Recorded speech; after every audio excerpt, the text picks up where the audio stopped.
Welcome to KTC drama Tamil. புதுசாக நம்ம சேனலில் பார்க்குறவங்க சப்ஸ்கிரைப் பண்ணிக்கோங்க, மறக்காமல் பெல் ஐக்கானையும் கிளிக் பண்ணிக்கோங்க. இன்றைக்கி நம்ம the first night with the Duke அப்படின்ற ஃபேண்டஸியான ரோம்காம் சீரிஸ் தான் பார்க்க போகிறோம். இந்த சீரிஸோட ஒன்லைனர் என்னன்னா, ஒரு காலேஜ் ஸ்டூடெண்ட் நாவல் ஸ்டோரி ரீட் பண்ணிட்டு இருக்காங்க. அப்படி பண்ணிட்டு இருக்கும்போதே ஆக்சிடென்டெல்லாம் அந்த நாவலுக்குள்ளே ஒரு சப்போர்ட்டிங் கேரக்டராக போய் செட் ஆயிடுறாங்க. இந்த சப்போர்ட்டிங் கேரக்டரோட பேர் வந்து ஷான்ஷிகா. அப்படி ஆக்சிடென்டெல்லாம் அவங்க உள்ளே போனவங்க அந்த நாவலோட ஹீரோ இருக்காங்க பார்த்தீங்களா, அவங்க கூட ஃபர்ஸ்ட் நைட்டு ஸ்பெண்ட் பண்ணிடுறாங்க. இது எப்படி நடந்துச்சுன்னே தெரில. அதுக்கப்புறமேட்டுக்கு இந்த நாவல் என்ன ஆக போகுது, இவங்க ரெண்டு பேருக்கு என்ன நடக்க போகுது அப்படின்றத இந்த சீரிஸ்குள்ளே போய் பார்க்க போகிறோம். இந்த சீரிஸோட ஸ்டார்டிங்கில் ரீசெண்டாக பிறந்த ஒரு பெண் குழந்தை தான் காட்டுறாங்க. அவங்களோட அப்பா அம்மா வந்து இந்த குழந்தை எங்களுக்கு வேணாம் அப்படின்ற மாதிரி சொல்லிட்டு தனியாக அனாதையை விட்டுட்டு அங்கேருந்து போயிடுறாங்க. இந்த பெண் குழந்தை பேர் தான் யூனா. இந்த யூனா வந்து சின்ன வயசுலேருந்து ரொம்ப கஷ்டப்பட்டு கிடைச்ச வேலையெல்லாம் செஞ்சுட்டு தான் வாழ்ந்துட்டு இருக்காங்க. அப்படி அவங்க வேலை பார்த்துட்டு இருக்கும்போது ஒருத்தர் வந்து ரொம்ப முடியாமல் அவனை வந்து இருப்பாரா. பார்க்கும்போது யூனாக்கு பாவமாக இருக்கும். யூனா தான் என்ன பண்ணுவாங்க அப்படின்னா, தன்ட்டு இருக்கிறதான வச்சு அவர் ஹெல்ப் பண்ணி நல்லா பார்த்துக்குவாங்க. அவர் கண்ணை முழிச்சவர் என்ன பண்ணுவார்னா, தன்னை இவ்வளோ நேரம் நல்லா கேர் பண்ணி பார்த்துக்கிட்டது யூனா தான் அப்படின்றதுக்காக, இனிமேல் வந்து உனக்கு யாருமே இல்லைன்னு சொன்னீலமா, நான் உன்னை வந்து என்னோட சொந்த பொண்ணு மாதிரி பார்த்துக்கிறேன் அப்படின்ற மாதிரி சொல்லிட்டு யூனா தத்தெடுத்து கூட்டிகிட்டு போய் தன்னோட சொந்த பொண்ணு மாதிரி நல்லபடியாக பார்த்துக்குவாங்க. அப்படியே கொஞ்சம் வருஷமும் போகுது. யூனா நல்லா பெரிய பொண்ணாகவே வளர்ந்துருப்பான். அப்படியே ஒரு தடவை யூனா என்ன பண்ணுவான் அப்படின்னா, ஃபெஸ்டிவல் என்ஜாய் பண்ணலாம் அப்படின்ற மாதிரி சொல்லிட்டு சுற்றி பார்த்துட்டு இருப்பான். அப்படி போயிட்டு இருக்கும்போது தான் ஒரு ஹேண்ட்ஸமான பிரின்ஸை வந்து மீட் பண்ணுவான். பிரின்ஸுக்கும் சரி யூனாக்கும் சரி ஒருத்தர் ரொம்ப பிடிச்சிரும். ரெண்டு பேரும் ரொம்ப லவ் பண்ணிகிட்டு இருப்பாங்க. இப்படியே எங்கள் லவ் ஸ்டோரி வந்து நல்லா போயிட்டுருக்கும். ஆனால் யூனாவோட லைஃப்பில் வந்து ஒரு வில்லி பொண்ணு அடிக்கடி வந்து தொந்தரவு பண்ணிகிட்டே இருப்பான். அவளுக்கும் பிரின்ஸை வந்து பிடிச்சிருக்கும். அடுத்து அந்த வில்லி பொண்ணு வந்து ஒரு பிளான் பண்ணுறான். அவளோட பிளான் படியே யூனா வந்து ஜூன் அப்படின்ற பையனை மீட் பண்ணுறாங்க. ஜூன் வந்து ரொம்ப நல்ல பையன். அவள் யூனாக்கு வந்து என்ன ஹெல்ப் வேணாலும் அடிக்கடி பண்ணிகிட்டே இருக்கான். இந்த விஷயத்தை வந்து பிரின்ஸ் வந்து எதேச்சியாக பார்க்குறாரு. பிரின்ஸ் இந்த மாதிரி பார்த்து அவங்களை தப்பாக புரிஞ்சுக்கணும் அப்படின்றது தான் வில்லி பொண்ணோட பிளான். அதுபடி பிரின்ஸ் என்ன பண்ணுறாரு அப்படின்னா, யூனாக்கு நம்மளை பிடிக்கல் போல இருக்குது, ஜூனை தான் பிடிச்சிருக்கு அப்படின்ற மாதிரி சொல்லிட்டு அவங்களோட ரிலேஷன்ஷிப்பை தப்பாக புரிஞ்சுக்கிட்டு, சரி இனிமேல் நம்ம வந்து கொஞ்சம் பிரேக் எடுத்துக்கலாம், அவங்க கூட பழக வேணாம் அப்படின்ற மாதிரி சொல்லி டிஸ்டன்ஸ் மெயின்டைன் பண்ண ஸ்டார்ட் பண்ணுவார். இந்த டைத்தை யூஸ் பண்ண வில்லி என்ன பண்ணுவாங்க அப்படின்னா, யூனாவோட வீட்டுக்கு அப்படியே நெருப்பு வச்சு விட்டு அவளை அப்படியே எரிச்சு கொள்றதுக்காக திட்டம் போடுவாங்க. கடைசி நிமிஷத்தில் தான் உண்மை எல்லாமே பிரின்ஸ் யூமுக்கு தெரிய வரும். ஆனால் அவர் என்ன பண்ணுவார்னா, லாஸ்ட் மினிட்ல வந்து யூனாவை காப்பாற்றிருப்பாங்க. இப்படி நிறைய கஷ்டமெல்லாம் பட்டதுக்கு அப்புறமேட்டு தான் பிரின்ஸ் யூபும் யூனாவும் கல்யாணம் பண்ணிக்கிறாங்க. ஆனால் எல்லாமே நல்லா தானே போயிட்டுருக்கு. இந்த கல்யாணம் வந்து எல்லாம் ஹாப்பியாக தான் இருக்காங்க.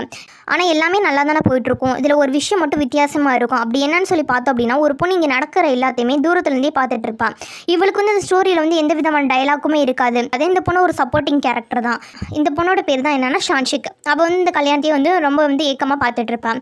அப்படியே இப்போ ப்ரெசென்ட்டில் 2025 கே அப்படின்ற ஒரு காலேஜ் ஸ்டூடெண்ட்டை தான் காட்டுறாங்க. கேக்கு நாவல் ரீட் பண்ணுறது அப்படின்னா ரொம்ப பிடிக்கும். எப்போ பார்த்தாலும் நாவல் தான் ரீட் பண்ணிட்டு இருப்பாள். இந்த நாவல் ரீட் பண்ணிட்டு இருக்கும்போது அவளுக்கு ஒரு மெசேஜ் வரும். நீங்கள் வந்து அரியர் எக்ஸாம்க்கு இன்னும் பே பண்ணவே கிடையாது, டியூ டேட் வந்துருச்சு, சீக்கிரமாக பே பண்ணுங்க அப்படின்ற மாதிரி வரும். ஆனால் அதை கொஞ்சம் கூட கண்டுக்க மாட்டான். இக்னோர் பண்ணிட்டு பழையபடி நாவல் தான் ரீட் பண்ணிட்டு இருப்பான். இவளுக்கு எந்த அளவுக்கு நாவல் பிடிக்கும் அப்படின்னு சொல்லி பார்த்தோம் அப்படின்னா, அவள் பார்ட் டைம் நிறைய ஜாப் வந்து பார்த்துட்டு இருப்பான். ஆனால் அந்த பார்ட் டைம் கூட வேலைக்கு போகாமல் லீவ் போட்டுட்டு அடுத்தடுத்த எபிசோட் நாவலில் விடுவாங்க பார்த்தீங்களா, அதை வந்து பார்த்துட்டு உட்காந்துருப்பா. அந்த அளவுக்கு நாவல் பைத்தியம்னு வச்சுக்கோங்களேன். எப்போ பாரு நாவல் தான் ரீட் பண்ணிகிட்டே இருப்பான். அப்படி அவள் நாவலில் வந்து ஒரு சில சீன் எல்லாமே அவளுக்கு பிடிச்ச மாதிரி வரல, இல்லை திடீர்னு வந்து எண்டு கார்டு போட்டாங்க, அடுத்த சீன் வரல அப்படின்னா என்ன பண்ணுவான்னா, டக்குன்னு வந்து அந்த நாவல் எழுதுவாங்களே அவங்களுக்கு கமெண்ட் போட்டுருவா, சீக்கிரம் அடுத்த சீன் போடுங்க, அடுத்தது போடுங்க, அப்போ எனக்கு ரொம்ப இன்ட்ரெஸ்டிங்காக இருக்குது அப்படின்ற மாதிரி போடுவா. ரொம்ப கதை நல்லாவே இல்லை, மோசமாக போச்சு, உங்களுக்கு நாவல் எழுத தெரியாது, ஏன் கதையை இப்போ இப்படி சொதப்பி வச்சிருக்கீங்க, என்கிட்ட விட்டு அசால்ட்டாக நான் எப்படி நாவல் எழுதுவேன் தெரியுமா, கையில் என்னோட இடது காலில் கூட நான் நாவல் எழுதுவேன், உங்களுக்கு கொஞ்சம் கூட எழுத தரல அப்படின்ற மாதிரி கமெண்ட் பண்ணிட்டு இருப்பா. ஏன்னா அவளை பொறுத்த வரைக்கும் அவள் தான் இந்த உலகத்தில் ரொம்ப பெஸ்ட்டான நாவல் ரைட்டர். ஏன்னா அவளை தவிர யாராலையும் நாவல் எழுத முடியாது அப்படின்ற மாதிரி நினச்சிட்டு சுற்றிட்டு திரியிறான். அப்படி ஒரு எபிசோடுக்கு வந்து கமெண்ட் பண்ணிகிட்டே இருப்பாளா. அப்படி கமெண்ட் பண்ணிகிட்டே போகும்போது கீழே கிடக்கிற வாட்டர் பாட்டிலை பார்க்காம தெரியாமல் கால் பட்டு வலிக்கு கீழே விழுந்துருவா. அந்த டைம் அவளோட கமெண்ட்டுக்கு ஒரு ரிப்ளை வரும், ரொம்ப நல்லது, உங்களுக்கு ஸ்டோரி அவ்வளோ நாளாக எழுத வரும் அப்படின்னா நீ ஏன் உன் ஸ்டோரி எழுதிக்க கூடாது அப்படின்ற மாதிரி சொல்லிட்டு அடுத்த நாள் கே வந்து கண் முழிக்கிறாங்க. பார்த்தா அவங்க ஏன்ஷியன் காலகட்டத்தில் இருக்க ட்ரெஸ்ஸை போட்டிருப்பாங்க. ஏன்னா இப்போ ஏன்ஷியன் காலகட்டத்தில் இருக்க ட்ரெஸ்ஸை போட்டிருக்க மாதிரி இருக்குது அப்படின்ற மாதிரி வித்தியாசமாக பார்த்துட்டு இருப்பாங்களா. அப்போ ஒரு மெய்ட் பொண்ணு வந்து மேடம் எந்திரிங்க விடிஞ்சிருச்சு அப்படின்ற மாதிரி சொல்லிட்டு இருப்பாங்க. ஏன்னா மேடமா இவையானு தெரியலையே, ஏன் இப்படி நம்ம மேடம் கூப்பிட்றா அப்படின்ற மாதிரி சொல்லிட்டு ரொம்ப குழப்பமாக பார்த்துட்டு இருப்பாங்க. அப்போ தான் அங்கே ஒரு கண்ணாடி இருக்கும். கண்ணாடியில் பார்த்தா தன்னோட ஃபேஸே இருக்காது. நம்ம யார் எப்படி இங்கே வந்தோன்னு தெரியலையே அப்படின்ற மாதிரி பார்த்துட்டு இருப்பாங்களா. ஆமாம் நான் யார் முதல்ல சொல்லு அப்படின்ற மாதிரி அந்த மெய்ட் பொண்ணுக்கிட்ட கேட்கும்போது, மேடம் உங்களுக்கு என்னாச்சு மேடம், ஏன் எல்லாத்தையும் மறந்த மாதிரியே பேசிகிட்டு இருக்கீங்க, நீங்கள் தான் ஸ்டேட் மினிஸ்டர் சாவோட பொண்ணு, உங்களுக்கு எல்லாம் மறந்து போச்சா, உங்கள் அப்பாவோட பேர் வந்து சா, உங்கள் பேர் ஷான்ஷிக் மறந்துச்சா மேடம் அப்படின்ற மாதிரி கேட்பாங்க. ஓ அப்படின்ற மாதிரி சொல்லிட்டு இப்போ தான் கேக் வந்து ரியலைஸ் ஆகும். கொஞ்சம் கூட நம்பவே முடியல. இப்போ நம்ம என்ன இருக்கோம், நம்ம கண்ணு முடிச்சது நம்மளோட ஃபேவரட்டான நாவல்குள்ளையா, நம்ம எப்படி நாவல்குள்ளே வந்தோம், ரொம்ப அதிசயமாக இருக்கே, ஜாலி, நம்மனா நாவல்குள்ளேனா வந்திருக்கோம், இதெல்லாம் நம்ம நாவலில் தான் இந்த மாதிரி ஸ்டோரினா ரீட் பண்ணியிருக்கோம், இப்போ நமக்கு இதெல்லாம் நடக்குதுல்ல அப்படின்ற மாதிரி சொல்லிட்டு கொஞ்சம் என்ஜாய் பண்ணிட்டு இருப்பாங்க. அடுத்து அந்த மெய்ட் பொண்ணு வந்து ஷான்ஷிக்கை வந்து சாப்பிட்றது கூட்டிகிட்டு போவாங்க. தினமும் காலையில் ஷான்ஷிக்கோட அக்காவோட ஃபேமிலியில் எல்லாரும் சேர்ந்து சாப்பிடுவாங்க. எல்லாரும் சாப்பிட்றதுக்கு வந்து ரெடியாக உட்காந்துருப்பாங்க. அந்த இடத்துக்கு வந்து இப்போ வந்து மெய்ட் பொண்ணு வந்து இவங்களை கூட்டிகிட்டு போவாங்களா. உள்ளே போய் பார்த்தா ஃபேமிலியில் இருக்க எல்லாருமே இருப்பாங்க. யார் என்ன உறவுன்னு இவங்களுக்கு தெரியாதுல்ல. இவங்க அங்கே யார் யார் இருப்பாங்க அப்படின்னா ஷான்சிக்கோட அப்பா, அம்மா, தம்பிங்க, அங்கிள் எல்லாருமே இருந்திருப்பாங்க. இதில் ஃபஸ்ட்டு இவங்களோட அப்பா யார் அப்படின்றதே தெரியாதா. அதனால் தெரியாமல் அப்பா வந்து அங்கிள் அப்படின்ற மாதிரி கூப்பிட்டுருப்பாங்க. அப்போ தான் சொல்லுவார், என்னம்மா அப்பாவே மறந்துட்டியா, காலங்காத்தால் கிண்டல் பண்ணிட்டு இருக்க பாரு அப்படின்னு சொல்லவும், இல்லை அப்பா அப்படின்ற மாதிரி சொல்லுவாங்க. சரி நீ ஜோக் அடிச்சதுன்னா போதுமாவா, சாப்பிட அப்படின்ற மாதிரி சொல்லிட்டு இதை வந்து நார்மலாகவே எடுத்துக்குவாங்க. ரொம்ப பெருசானா பேச மாட்டாங்க. அடுத்து ஷான்ஷிக்கோட அண்ணங்க 3 பேருமே ஷான்ஷிக்கு ஏன் இப்படி டிஃப்ரெண்ட்டாக நடந்துக்கிறா அப்படின்ற மாதிரி சொல்லி பார்த்துட்டு இருப்பாங்க. இதோ இவங்க இருக்காங்க பார்த்தீங்களா, இவங்க தான் ஷான்ஷிக்கோட பெரிய அண்ணா. இவர் பேர் வந்து ஜாங்ஹோ. இவர் இருக்கார்ல, இவர் வந்து ஷான்ஷிக்கோட 2வது அண்ணா. இவர் பேர் வந்து தூஹோ. இவர் சின்ன அண்ணா இவரோட பேர் வந்து ஜீஹோ. இப்படி 3 பேர் என்ன பண்ணுவாங்க அப்படின்னா, நம்ம தங்கச்சிக்கு என்னமோ நடந்துருச்சு போல அப்படின்ற மாதிரி ஆராய்ச்சி பண்ணிட்டு இருப்பாங்களா. இதை பார்த்த ஷான்ஷிக்கோட அப்பா, பேசாம போய் விடுங்கடா, என் பொண்ணு போட்டு டார்ச்சர் பண்ணிட்டு இருக்கீங்க அப்படின்ற மாதிரி சொல்லிட்டு அவளை வந்து அங்கேருந்து போக சொல்லிடுவாங்க. அடுத்து எல்லாரும் சாப்பிட ஆரம்பிப்பாங்களா. பக்கையும் சாப்பிடலாம் அப்படின்றதுக்காக போவா. பார்த்தா இவளுக்கு சர்வ் பண்ணியிருக்க டிஷ் வந்து அவ்வளோ வெரைட்டிஸ் இருக்கும், ரொம்ப நிறையா இருக்கும். இதுக்கு முன்னாடி காலேஜ் ஸ்டூடெண்ட், அது ரொம்ப கஷ்டப்படுற ஃபேமிலி தானே. இவ வந்து இன்ஸ்டன்ட் நூடல் மட்டும்தான் சாப்பிட்டுட்டு இருப்பா, வேறு எதுவுமே சாப்பிட்ருக்க மாட்டா. இப்போ இவ்வளோ இருக்குது அப்படின்றதுனால எல்லாத்தையும் எடுத்து வேகமாக சாப்பிடுவாளாம். இதை எல்லாத்தையும் அவங்க ஃபேமிலியில் இருக்கவங்கன்னா பார்ப்பாங்க, என்னம்மா நீ இன்றைக்கி வந்து இவ்வளோ சாப்பிட்ற, எப்பவுமே நீ இந்த சாப்பிட மாட்டியே, கம்மியாக தானே சாப்பிடுவேன், என்னாச்சுமா உனக்கு, எதாவது பிரச்சனையா அப்படின்ற மாதிரி கேட்பாங்க. அந்த விஷயத்தை சமாளிக்கிறதுக்காக நான் சொல்லுவான் அப்படின்னா, இல்லைப்பா நான் சாப்பாடு வந்து வேஸ்ட் பண்ணக்கூடாதுன்னு நினைக்கிறேன். ஏன்னா இந்த சாப்பாடை செய்கிறதுக்காக விவசாயி எவ்வளோ கஷ்டப்பட்டிருப்பாங்க, இது மீனை பிடிக்கிறதுக்காக எவ்வளோ கஷ்டப்பட்டிருப்பாங்க, அதனால தான் வேஸ்ட் பண்ணக்கூடாதுன்னு சாப்பிட்டேன் அப்படின்ற மாதிரி சொல்லுவாங்க. இதை கேட்டுட்டு இருந்த அவங்க அப்பாவுக்கு, பரவாயில்லம்மா நீ ரொம்ப நல்லா வளர்ந்துட்ட, ரொம்ப மெச்சூர்டாக பேசுகிற, இப்போ எனக்கு உன்னை பார்க்க ரொம்ப பெருமையாக இருக்குது. இப்போ நீ வளர்ந்துட்ட அப்படின்றதுக்காக அடுத்து உனக்கு கல்யாணம் ஏற்பாடு தானே பண்ணணும். பேசாமல் ஒன்று பண்ணு, நம்ம ஊரில் வந்து நோபல் உமன்ஸ் எல்லாத்துக்குமே ஒரு கிளப் இருக்குல்ல, அந்த கிளப்பில் போய் பாரு. அங்கே போனீங்கன்னா உனக்கு பிளைண்ட் டேட் பற்றி ஏதாவது ஒரு ஐடியா கிடைக்கும். அங்கே போய் பார்த்து உனக்கு பிடிச்ச மாப்பை வந்து சூஸ் பண்ணு அப்படின்ற மாதிரி சொல்லுவாங்க. அவங்க அண்ணாவும் ஆமாம்மா அதான் கரெக்டாக இருக்கும், ஏன்னா அரேஞ்ச் மேரேஜ்னு பண்ண செட் ஆகாது, நீ அதனால் உனக்கு மனசுக்கு பிடிச்ச பையனை பார்த்து லவ் பண்ணி கல்யாணம் பண்ணிக்க, அதான் செட் ஆகும் அப்படின்ற மாதிரி சொல்லுவாங்க.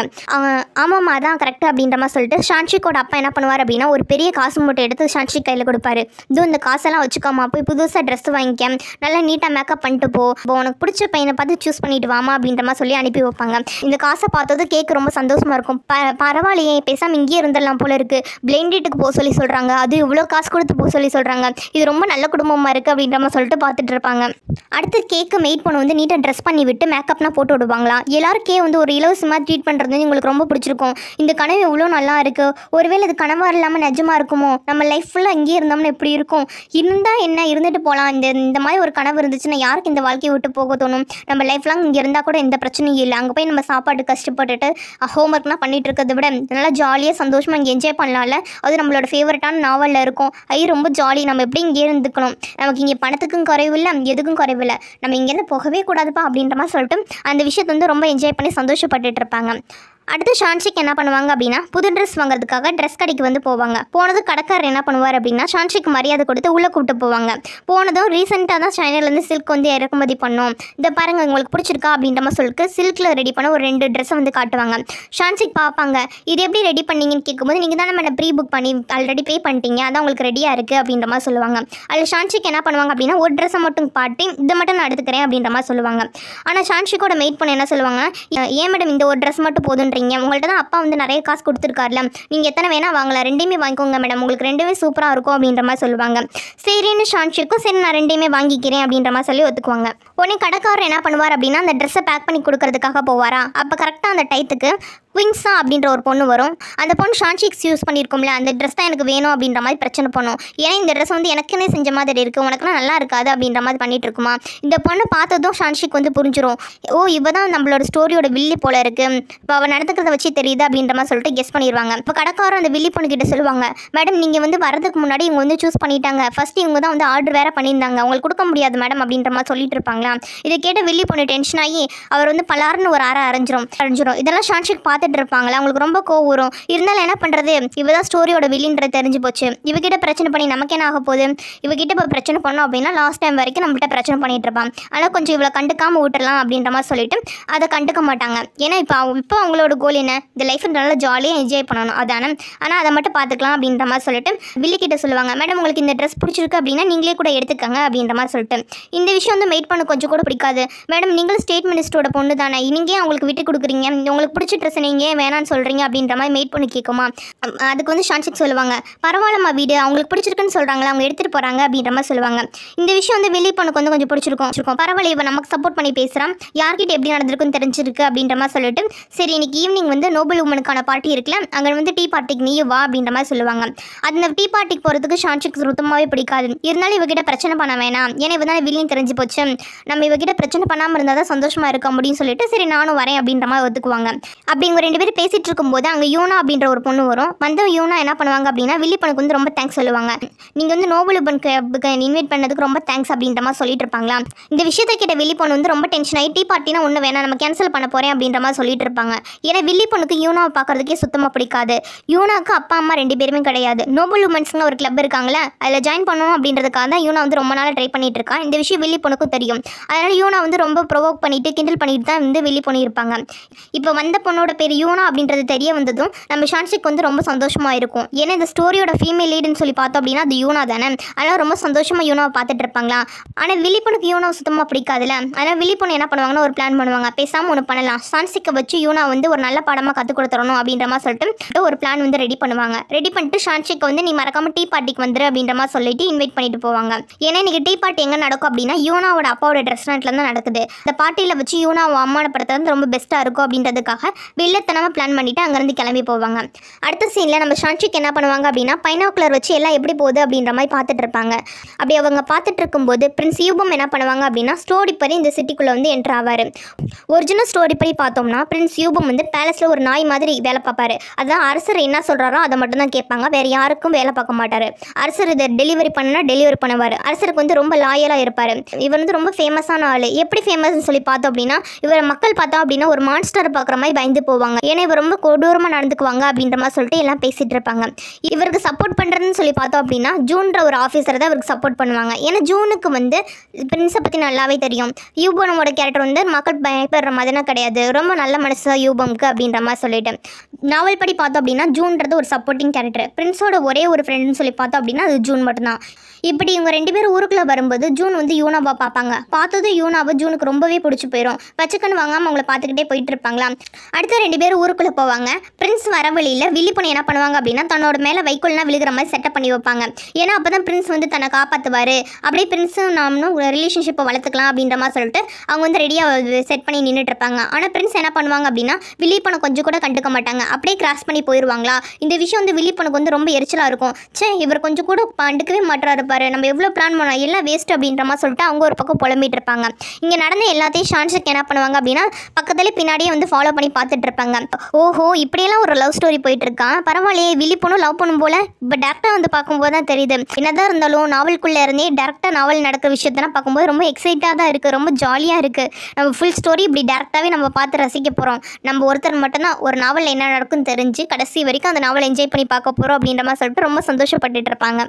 அடுத்த நைட்டு நோபல் உமன் கிளப்பை தான் காட்டுறாங்க. அங்கே டீ பார்ட்டிக்கு எல்லாரும் வந்திருப்பாங்களா. வந்திருக்கவங்க எல்லாருமே வில்லி பொண்ணு புகழ்ந்து ஐஸ் வச்சு பேசிகிட்டு இருப்பாங்க.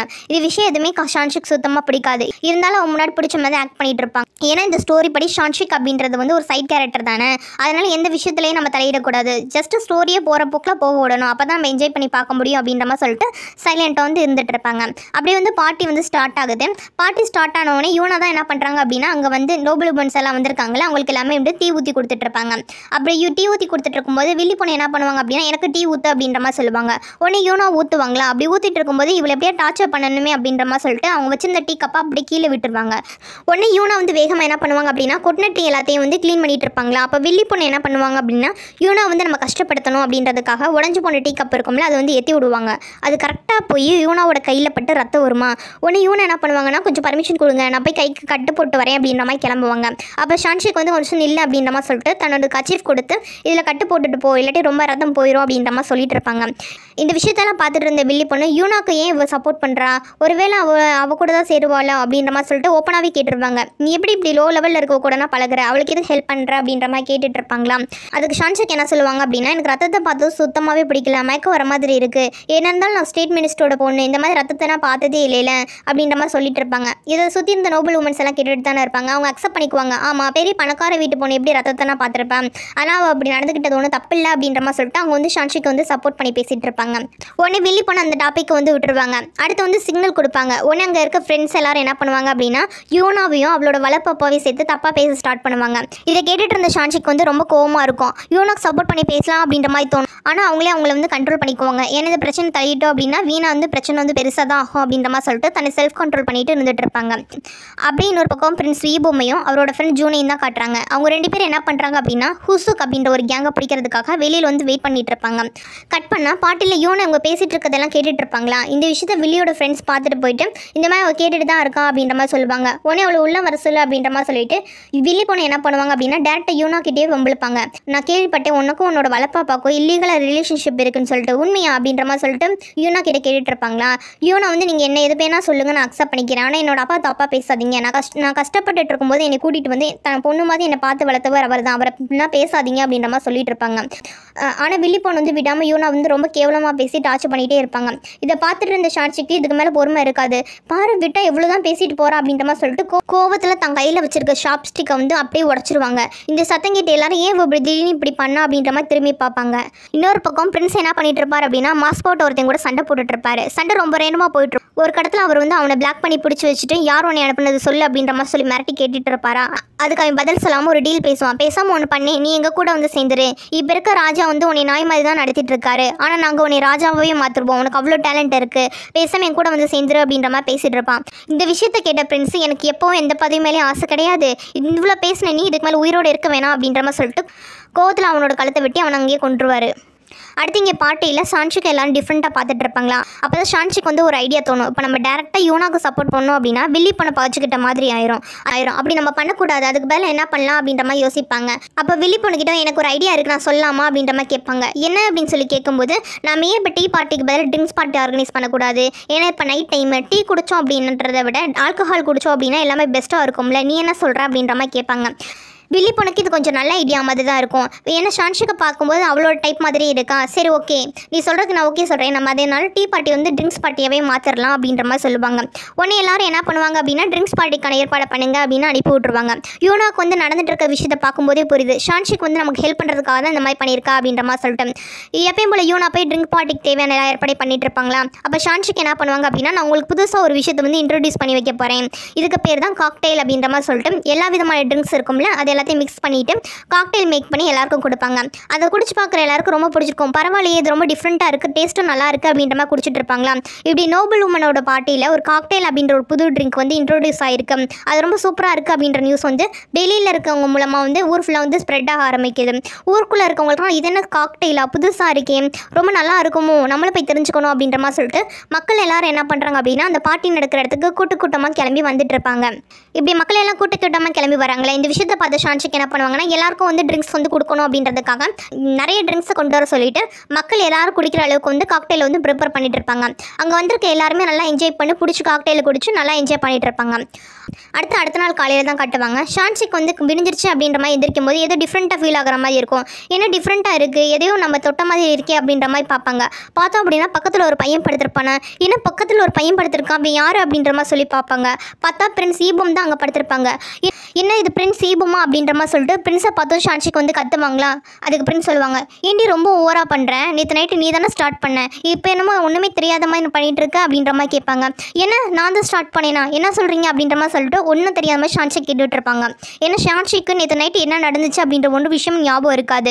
எதுவுமே தெரியாத மாதிரி இப்போ பார்த்துட்டு இருப்பாங்களா. பிரின்ஸ் வந்து பார்ப்பாரு இவன் என்ன பண்ணிட்டு இருக்கான் நேற்று எல்லாம் பண்ணிட்டு இப்போ எதுவும் பண்ணாத மாதிரி பார்த்துட்டு இருக்காளே அப்படின்ற மாதிரி பார்த்துட்டு இருப்பாங்க. ஷான்ஷிக்கு ஒன்றுமே புரியாது. நம்ம தான் நேற்று என்னமோ பண்ணிட்டோம் போல இருக்குது அப்படின்ற மாதிரி சொல்லிட்டு அவங்க ஒரு பக்கம் திருன்னு முடிச்சுட்டு இருப்பாங்க. முதல் நைட் என்ன நடந்துச்சு அப்படின்றத ஷான்ஷிக் வந்து ஞாபகப்படுத்தி பார்க்குறாங்க. முதல் நாள் நைட்டு ஷான்ஷிக் வந்து ரொம்ப குடிச்சிட்டு இருந்திருப்பாங்களே. அதனால் கொஞ்சம் நேரம் வெளியில் நடந்து போகலாம் அப்படின்ற மாதிரி சொல்லிட்டு நடந்து போயிருப்பாங்க. அப்போ அங்கே ஒரு இடத்துல நதியை பார்ப்பாங்க. அந்த நதியை பார்த்ததும் இந்த இடத்துல தானே நாவல் படி யூனாவும் பிரின்ஸும் மீட் பண்ணிப்பாங்க. நம்ம இங்கேயே வெயிட் பண்ணோம் அப்படின்னா அவங்க 2 பேரும் ஃபஸ்ட் சீனில் எப்படி மீட் பண்ணுறாங்க டேரெக்டாக பார்க்குறாங்க அப்படின்றத நம்ம டேரெக்டாக பார்த்த மாதிரி இருக்கும்ல. ஜாலி அப்படின்ற மாதிரி சொல்லிட்டு அந்த பிளேஸ்லேயே வந்து இருந்து நல்லா என்ஜாய் பண்ணிட்டு இருப்பாங்க. அப்படி அந்த பிளேஸை ரசித்து பார்த்துட்டு இருப்பாங்களா. அப்படி அவங்க ஓவர் எக்ஸைட் எக்ஸைட்மெண்ட்டாக பார்த்துட்டு இருக்கும்போது கீழே படி இருக்கிறத கவனிக்காமல் அங்கேருந்து கழுக்கி கீழே விழுகிற மாதிரி போயிடுவாங்க.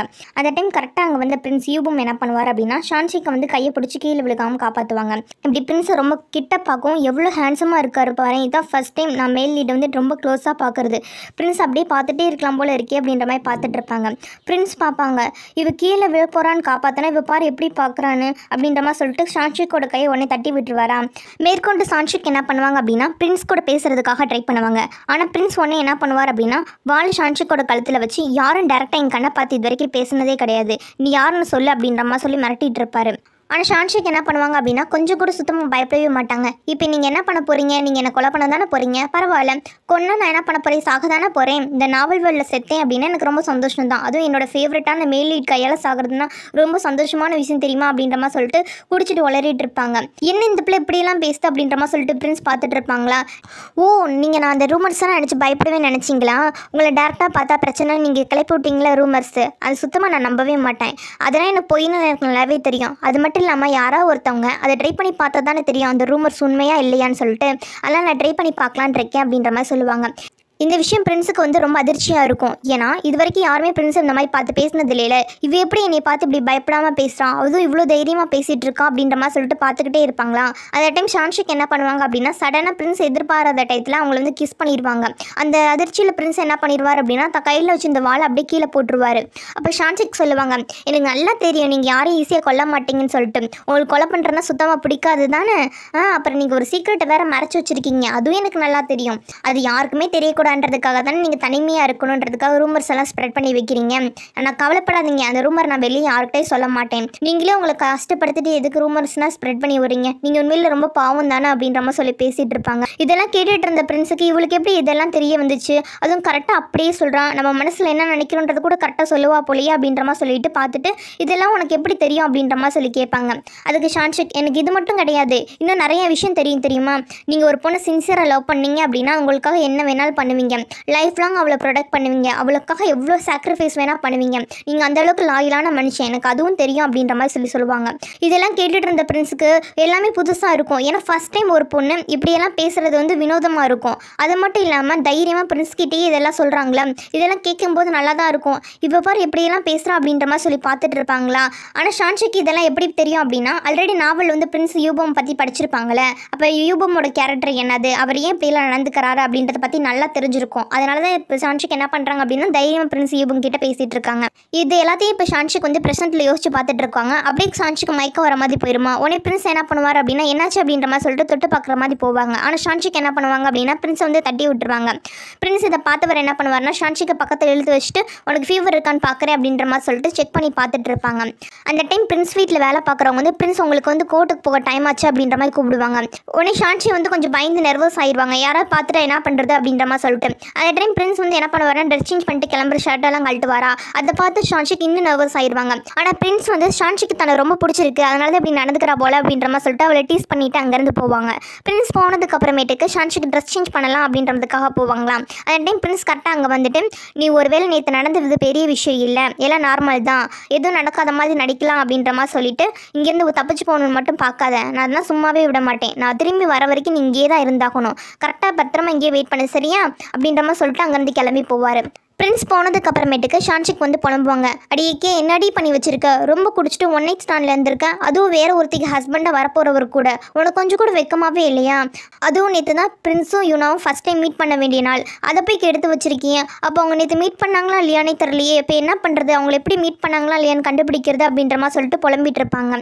வெளியில் பிரின்ஸ் கோர்ட்டுக்கு கிளம்பும்போது சர்வன்ட்ஸ் கேட்பாங்க, சார் இந்த பொண்ணை துருவியா மாற்றதுக்கான ஏற்பாடெல்லாம் பண்ணிடலாமா, ஏன்னா நம்ம கிரியேட் பண்ண ரூமர்ஸ் படி உங்ககிட்ட எந்த ஒரு பொண்ணு வந்து ரொம்ப க்ளோஸாக நெருங்க ட்ரை பண்ணாலும் அந்த பொண்ணை வந்து துறவியா மாற்றிடுவோம்ல, அதனால் அந்த பொண்ணை துறவியா மாற்றுறதுக்கான ஏற்பாடு பண்ணவா சார், எப்படி உங்களுக்கு அந்த பொண்ணை மேரேஜ் பண்ணிக்கிறதுக்கு எந்த ஐடியா இல்லைன்னு தெரியும், அதான் கேட்குறேன் அப்படின்ற மாதிரி சொல்லுவாங்களாம். இதை கேட்ட பிரின்ஸ் வந்து சிரிச்சுக்கிட்டே சொல்லுவார், எனக்கு தெரிஞ்சு இந்த டைம் மேரேஜுக்கு தான் ஏற்பாடு பண்ணணும் போல அப்படின்ற மாதிரி சொல்லுவாங்க. என்ன சார் சொன்னீங்க அப்படின்ற மாதிரி சொல்லிட்டு இருக்கும்போது அந்த பொண்ணை வந்து நான் வர வரைக்கும் பத்திரமா பார்த்துக்கோங்க, எங்கேயும் ஓடி போயிடப்போறா அப்படின்ற மாதிரி சொல்லிட்டு அங்கேருந்து கிளம்பி போவாங்க. இதை கேட்ட சர்வெண்ட்டுக்கு ரொம்ப சந்தோஷமாக இருக்கும், ஒரு வழியாக நம்ம பிரின்ஸ் கல்யாணம் பண்ணிக்கிறதுக்கு ஓகே சொல்லிட்டாருப்பா அப்படின்ற மாதிரி சொல்லிட்டு ரொம்ப சந்தோஷப்படுவாங்க. இன்னொரு பக்கம் ஷான்ஷிக் என்ன பண்ணுவாங்க அப்படின்னா, பிரின்ஸ் திரும்பி வரதுக்குள்ளே நம்ம எப்படியாவது இங்கேருந்து தப்பிச்சு போகணும், நேற்று நடந்தது வேறு நமக்கு ஃபுல்லாக இன்னும் ஞாபகம் வரல, ஆனால் ஃபஸ்ட்டு நம்ம இங்கேருந்து தப்பிச்சு போய் யூனாவை பார்க்கணும், அப்போ தான் அவர் நேற்று வந்து பிரின்ஸை மீட் பண்ணா இல்லையான்னு நமக்கு தெரிய வரும் அப்படின்ற மாதிரி சொல்லிட்டு அங்கேருந்து தப்பிச்சு யூனாவோட அப்பா ரெஸ்டாரண்ட்டுக்கு போவாங்க. அங்கே ரெஸ்டாரண்ட் வாசலில் யூனா நின்றுட்டு இருப்பாங்களா. அவங்க ஷான்ஷிக்கை பார்த்ததும், நேற்று நைட்டு உன்னை பார்த்தேன், பார்ட்டி முடிஞ்சு நீ எங்கே போனேன்னே தெரில, நான் உனக்கு ஹேங் ஓவர் சூப்பை ரெடி பண்ணி வச்சுருந்தேன் தெரியுமா, சரிப்பாவா உனக்கு ஹேங் ஓவர் சூப் தரேன் அப்படின்ற மாதிரி சொல்லிட்டு உள்ளே கூட்டிகிட்டு போவாங்க. யூனா வந்து ஷான்ஷிக்கு நேற்று நீ ஹெல்ப் பண்ணல எனக்கு, அதனால ரொம்ப தேங்க்ஸ் அப்படின்ற மாதிரி சொல்லிட்டு ஹேங் ஓவர் சூப் கொடுப்பாங்க. அப்போ ஷான்ஷிக் வந்து கேட்பாங்க, நேற்று நைட் நான் குடிச்சிட்டு ரொம்ப ஏதாவது பிரச்சனை பண்ணிட்டேனா, ஏன்னா நேற்று நடந்த எதுவுமே எனக்கு சுத்தமாக ஞாபகம் இல்லை அப்படின்ற மாதிரி கேட்பாங்க. அதெல்லாம் ஒன்றும் நீங்கள் பெரிய பிரச்சனைனா ஒன்றும் பண்ணலை, நீங்கள் இப்போ ரெடி பண்ண காக்டெயில் வந்து ரொம்ப நல்லா இருந்துச்சு, அதனால் அதை குடிக்கிறதுக்காக நிறைய பேர் கூட்டமாக வந்துட்டு இருந்தாங்க தெரியுமா, ஆனால் எனக்கு லாபம் தான், நட்டனா கிடையாது. அப்புறம் நான் இனிமேல் ஒவ்வொரு பௌர்ணமிக்குமே அந்த காக்டெயிலில் வந்து சேல்ஸ் பண்ணலாம் அப்படின்ற மாதிரி ஐடியாவில் இருக்கேன், அதனால் நீங்கள் எப்படி அதை ரெடி பண்ணணுன்றதை எனக்கு கொஞ்சம் சொல்லித்தரீங்களா அப்படின்ற மாதிரி கேட்பாங்க. அதுக்கு ஷான்ஷிக்கும், இதில் என்ன இருக்குது, தாராளமாக உனக்கு சொல்லித்தரேன், அப்புறம் உங்ககிட்ட ஒன்று கேட்கணும், நீ தப்பாக எடுத்துக்காத, நேற்று நைட் நீ வந்து பிரின்ஸ் சீபாமை மீட் பண்ணியா அப்படின்ற மாதிரி கேட்பாங்க. அதுக்கு யூனா, ஏங்க நீங்கள் நல்லா பேசிகிட்டு இருக்கும்போது இப்படி பயம்புறுத்துறீங்க, நீங்கள் ரூமர்ஸை கேள்விப்பட்டதே இல்லையா, அவர்கிட்டனா என்னை போய் போக சொல்கிறீங்க, எனக்கு அவர் பார்த்தாவே பயம் தெரியுமா அப்படின்ற மாதிரி சொல்லிட்டு இருப்பாங்க. இதை கேட்ட ஷான்ஷிக் சொல்லுவாங்க, ரூமர்ஸ் சொல்கிறதா உண்மை கிடையாது தெரியுமா, பிரின்ஸ் வந்து ரொம்ப நல்லவர், அவர் வந்து ரூமர்ஸில் இருக்க மாதிரி ரொம்ப மோசமானவர்னா கிடையாது அப்படின்ற மாதிரி சொல்லிட்டு இருப்பாங்க. அதுக்கு யூனா சொல்லுவாங்க, ஆனால் நான் கேள்விப்பட்ட வரைக்கும் அவருக்கு பொண்ணுங்களே பிடிக்காதாம்ல, ஒருவேளை அவர் கேயாக இருப்போரோ, அதனால அப்படி ரூமர்ஸ் இருக்குமோ அப்படின்ற மாதிரி சொல்லுவாங்க. சேச்சே இதெல்லாம் எதுக்கு சொல்கிற, அவர் அப்படின்னா கிடையாது, அவர் ரொம்ப நார்மலான ஆள் தெரியுமா, நல்லா தான் இருக்குது, அவருக்கு எந்த பிரச்சனையும் இல்லை அப்படின்ற மாதிரி சொல்லிட்டு இருப்பாங்க. அப்போ தான் ஷான்ஷிக்கு நேற்று நைட் நடந்த எல்லா விஷயமும் ஞாபகம் வரும். நேற்று நைட் நம்ம என்ன காரியம் பண்ணி வச்சுருக்கோம், இதனால் பெரிய பிரச்சனை ஆக போதே அப்படின்ற மாதிரி சொல்லிட்டு ஷான்ஷிக் வந்து புலம்பிகிட்டு இருப்பாங்க. அடுத்த சீனில் அரண்மனை தான் காட்டுவாங்க. பிரின்ஸ் ஈபன் கிட்ட ராஜா சொல்லுவார், நீ இப்போ வந்து சீனாவுக்கு வந்து கிளம்பி போகிற மாதிரி இருக்கும்பா, கிளம்புறியா அப்படின்ற மாதிரி கேட்பாங்க. ஆனால் பிரின்ஸ் என்ன சொல்லிடுவார் அப்படின்னா, இப்போதைக்கு என்னால் ரொம்ப தூரத்துக்கு போகிற ஐடியாவில் இல்லை, கொஞ்ச நாள் கழிச்சு போயினா போகிறேன் ராஜா அப்படின்ற மாதிரி சொல்லுவாங்க. இதை கேட்ட ராஜா, நீ எப்போயுமே சொன்னோன்னே போயிடுவே, இந்த தடவை உனக்கு என்ன பிரச்சனை அப்படின்ற மாதிரி கேட்பாராம். இல்லை நான் ஒரு பொண்ணை லவ் பண்ணுறேன், அந்த பொண்ணை கல்யாணம் பண்ணிக்க போகிறேன், அதனால தான் அப்படின்ற மாதிரி சொல்லுவாங்க. அதை கேட்டு ராஜா சிரிப்பாங்க, நீ சொல்கிறதெல்லாம் நம்புற மாதிரி இல்லைப்பா, சரி ஓகே நீ கல்யாணம் பண்ணிக்கணும்னு சொல்கிறேன், நல்ல விஷயம் தான், நான் வேணா உனக்கு ஒரு 3 மாதம் டைம் தரேன், அதுக்குள்ளே உன்னோட கல்யாண வேலையெல்லாம் முடிச்சுட்டு சைனாக்கு போ, உனக்கு பிடிச்ச பொண்ணு யாருன்னு மட்டும் சொல்லு, கல்யாணத்தை ரொம்ப கிராண்டாக பண்ணலாம், ராஜ கல்யாணம் மாதிரியே பண்ணலாம்ப்பா என்ன அப்படின்ற மாதிரி சொல்லுவாங்க. பிரின்ஸும் ரொம்ப நன்றி ராஜா, ஆனால் எனக்கு அதெல்லாம் வேணாம், இப்போலாவே கல்யாணம் பண்ணிக்கிறேன் அப்படின்ற மாதிரி சொல்லிட்டு அங்கேருந்து கிளம்பி போவார். பிரின்ஸ் போனதுக்கு அப்புறமேட்டுக்கு ராஜாவுக்கு பிரின்ஸ் மேலே டவுட்டாக இருக்கும். ஆனால் தன்னோட ஆட்களை கூப்பிட்டு நீங்கள் அவன் மேலே ஒரு கண்ணை வச்சுக்கோங்க, அவன் உண்மையிலே கல்யாணம் தான் பண்ணுறான்னா அடுத்து என்ன பண்ணுறான் அப்படின்றத க்ளோஸாக வாட்ச் பண்ணுங்கள், ஏன்னா இது வரைக்கும் அவன் என்னை எதிர்த்தே பேசினதில்லை அப்படின்ற மாதிரி சொல்லி அங்கேருந்து அனுப்பி வைப்பாங்க. இன்னொரு பக்கம் ஷான்ஷிக் பேசினதை கேட்ட யூனா, நீங்கள் பேசுகிறத கேட்கும்போது எனக்கு ரொம்ப பிடிச்சிருக்கு அப்படின்ற மாதிரி சொல்லுவாங்க. ஷான்ஷிக், பிரின்ஸையா பிடிச்சிருக்கு அப்படின்ற மாதிரி கேட்பாங்களா. இல்லை இல்லை எனக்கு உங்களை தான் ரொம்ப பிடிச்சிருக்கு அப்படின்ற மாதிரி சொல்லுவாங்க. என்ன பிடிச்சிருக்கா அப்படின்ற மாதிரி சொல்லி ஷான்ஷிக் கேட்பாங்களா. நீங்கள் தப்பாக நினைக்கலனா என் கூட ஃப்ரெண்டாக இருக்க முடியுமா அப்படின்ற மாதிரி கேட்பாங்க. ஃப்ரெண்டாவா அப்படின்ற மாதிரி சொல்லிட்டு ஷான்ஷிக் கேட்பாங்களா. ப்ளீஸ் ப்ளீஸ் ப்ளீஸ் என் கூட யாருமே ஃப்ரெண்டாக இருக்க மாட்டாங்க, ஃப்ரெண்டாக இருங்களே அப்படின்ற மாதிரி சொல்லி யூனா கேட்கும். சரி ஓகே உங்களோட ஃப்ரெண்டாக இருக்கேன் அப்படின்ற மாதிரி சொல்லிட்டு ஷான்ஷிக் வந்து ஓகே சொல்லிடுவாங்க. அடுத்து யூனாவோட ரெஸ்டாரண்ட் விட்டு கிளம்புற ஷான்ஷிக் வந்து புலம்புவாங்க. அடியே நடி பண்ணி வச்சிருக்க, ஒரு பக்கம் என்னன்னா நாவலோட ஃபீமேல் லீட் கூட ஃப்ரெண்டாக இருக்க, இன்னொரு பக்கம் நாவலோட மேல் லீட் கூட ஒன் நைட் ஸ்டாண்டில் இருந்திருக்கேன், இதில் வில்லி வேறு உனக்கு நல்லா தெரியும், இது நல்லா இருந்த கதை ஏன்டி இப்படி எடுத்து வச்சுருக்கேன், இனிமேல் நாவல் என்ன நிலைமையில் ஆக போதோ தெரியல, எப்படி தான் ஃபீமேல் லீடும் மேல் லீடும் மீட் பண்ண போகிறாங்களோ, இந்த ஸ்டோரி கரெக்டாக முடியுமானே தெரியலையே அப்படின்ற மாதிரி சொல்லிட்டு புலம்பிகிட்டு இருப்பாங்க. அப்போ அந்த டைம் ஷான்ஷிக்கோட மீட் பண்ண அங்கே வருவாங்களா. மேடம் நேற்று நைட்லேருந்து உங்களை தேடிட்டே இருக்கேன், எங்கே மேடம் போனீங்க, இப்போ தான் எனக்கு தெரிய வந்துச்சு உங்களுக்கு ஒரு லவ்வர் இருக்காங்கன்னு சொல்லிட்டு, நீங்கள் சீக்கிரமாக வாங்க, நீங்கள் கல்யாணம் பண்ணிக்க போகிறீங்கன்றதை கேட்கும்போது எனக்கு சந்தோஷமாக இருக்குது அப்படின்ற மாதிரி சொல்லுவாங்க. இதை கேட்டு ஷான்ஷிக், என்னடி சொல்கிறேன், நான் யாரையும் லவ் பண்ணவே இல்லை, ஆமாம் என்னோட லவ்வர் யார், என்ன கல்யாணம்னு பேசிகிட்டு இருக்கா அப்படின்ற மாதிரி கேட்பாங்க. என்ன மேடம் சொல்கிறீங்க, நீங்கள் லவ் பண்ணுறதா சொல்லி தானே ஒருத்தவங்க சம்மந்தம் பேச நம்ம வீட்டில் வந்து நின்றுட்டு இருக்காங்க அப்படின்ற மாதிரி சொல்லுவாங்களா.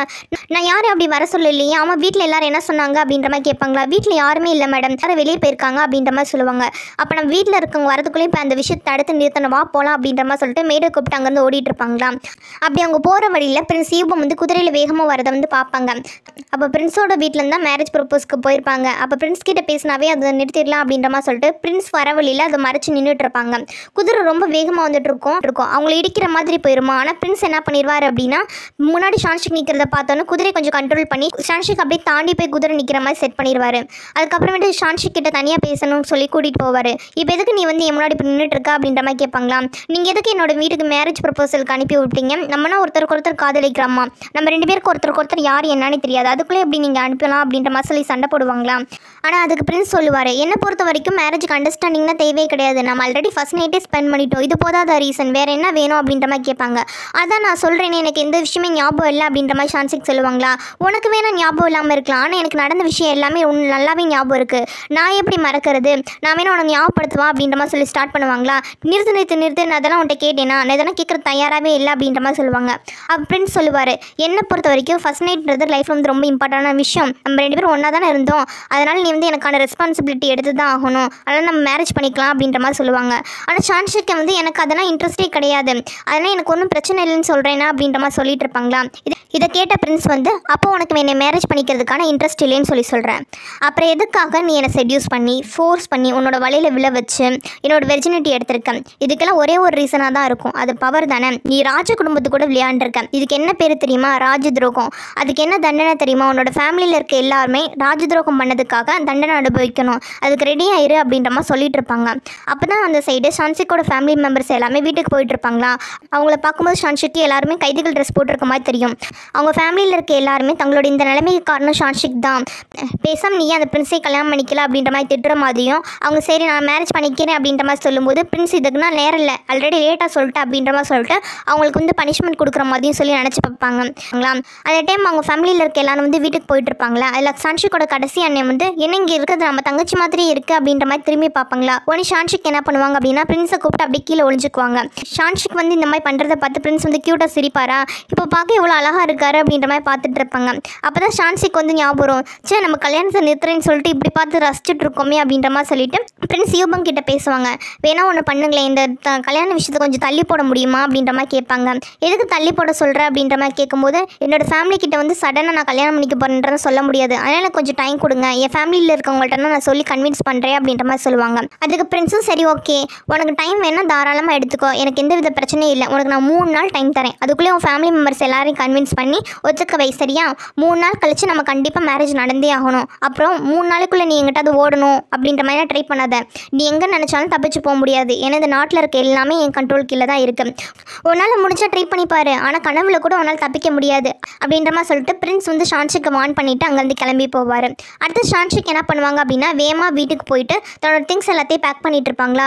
இதை பார்த்துட்டு இருந்த மேட் பொண்ணு எதுக்கு மேடம் எல்லாத்தையும் பேக் பண்ணிட்டு இருக்கீங்க அப்படின்ற மாதிரி சொல்லி கேட்பாங்க.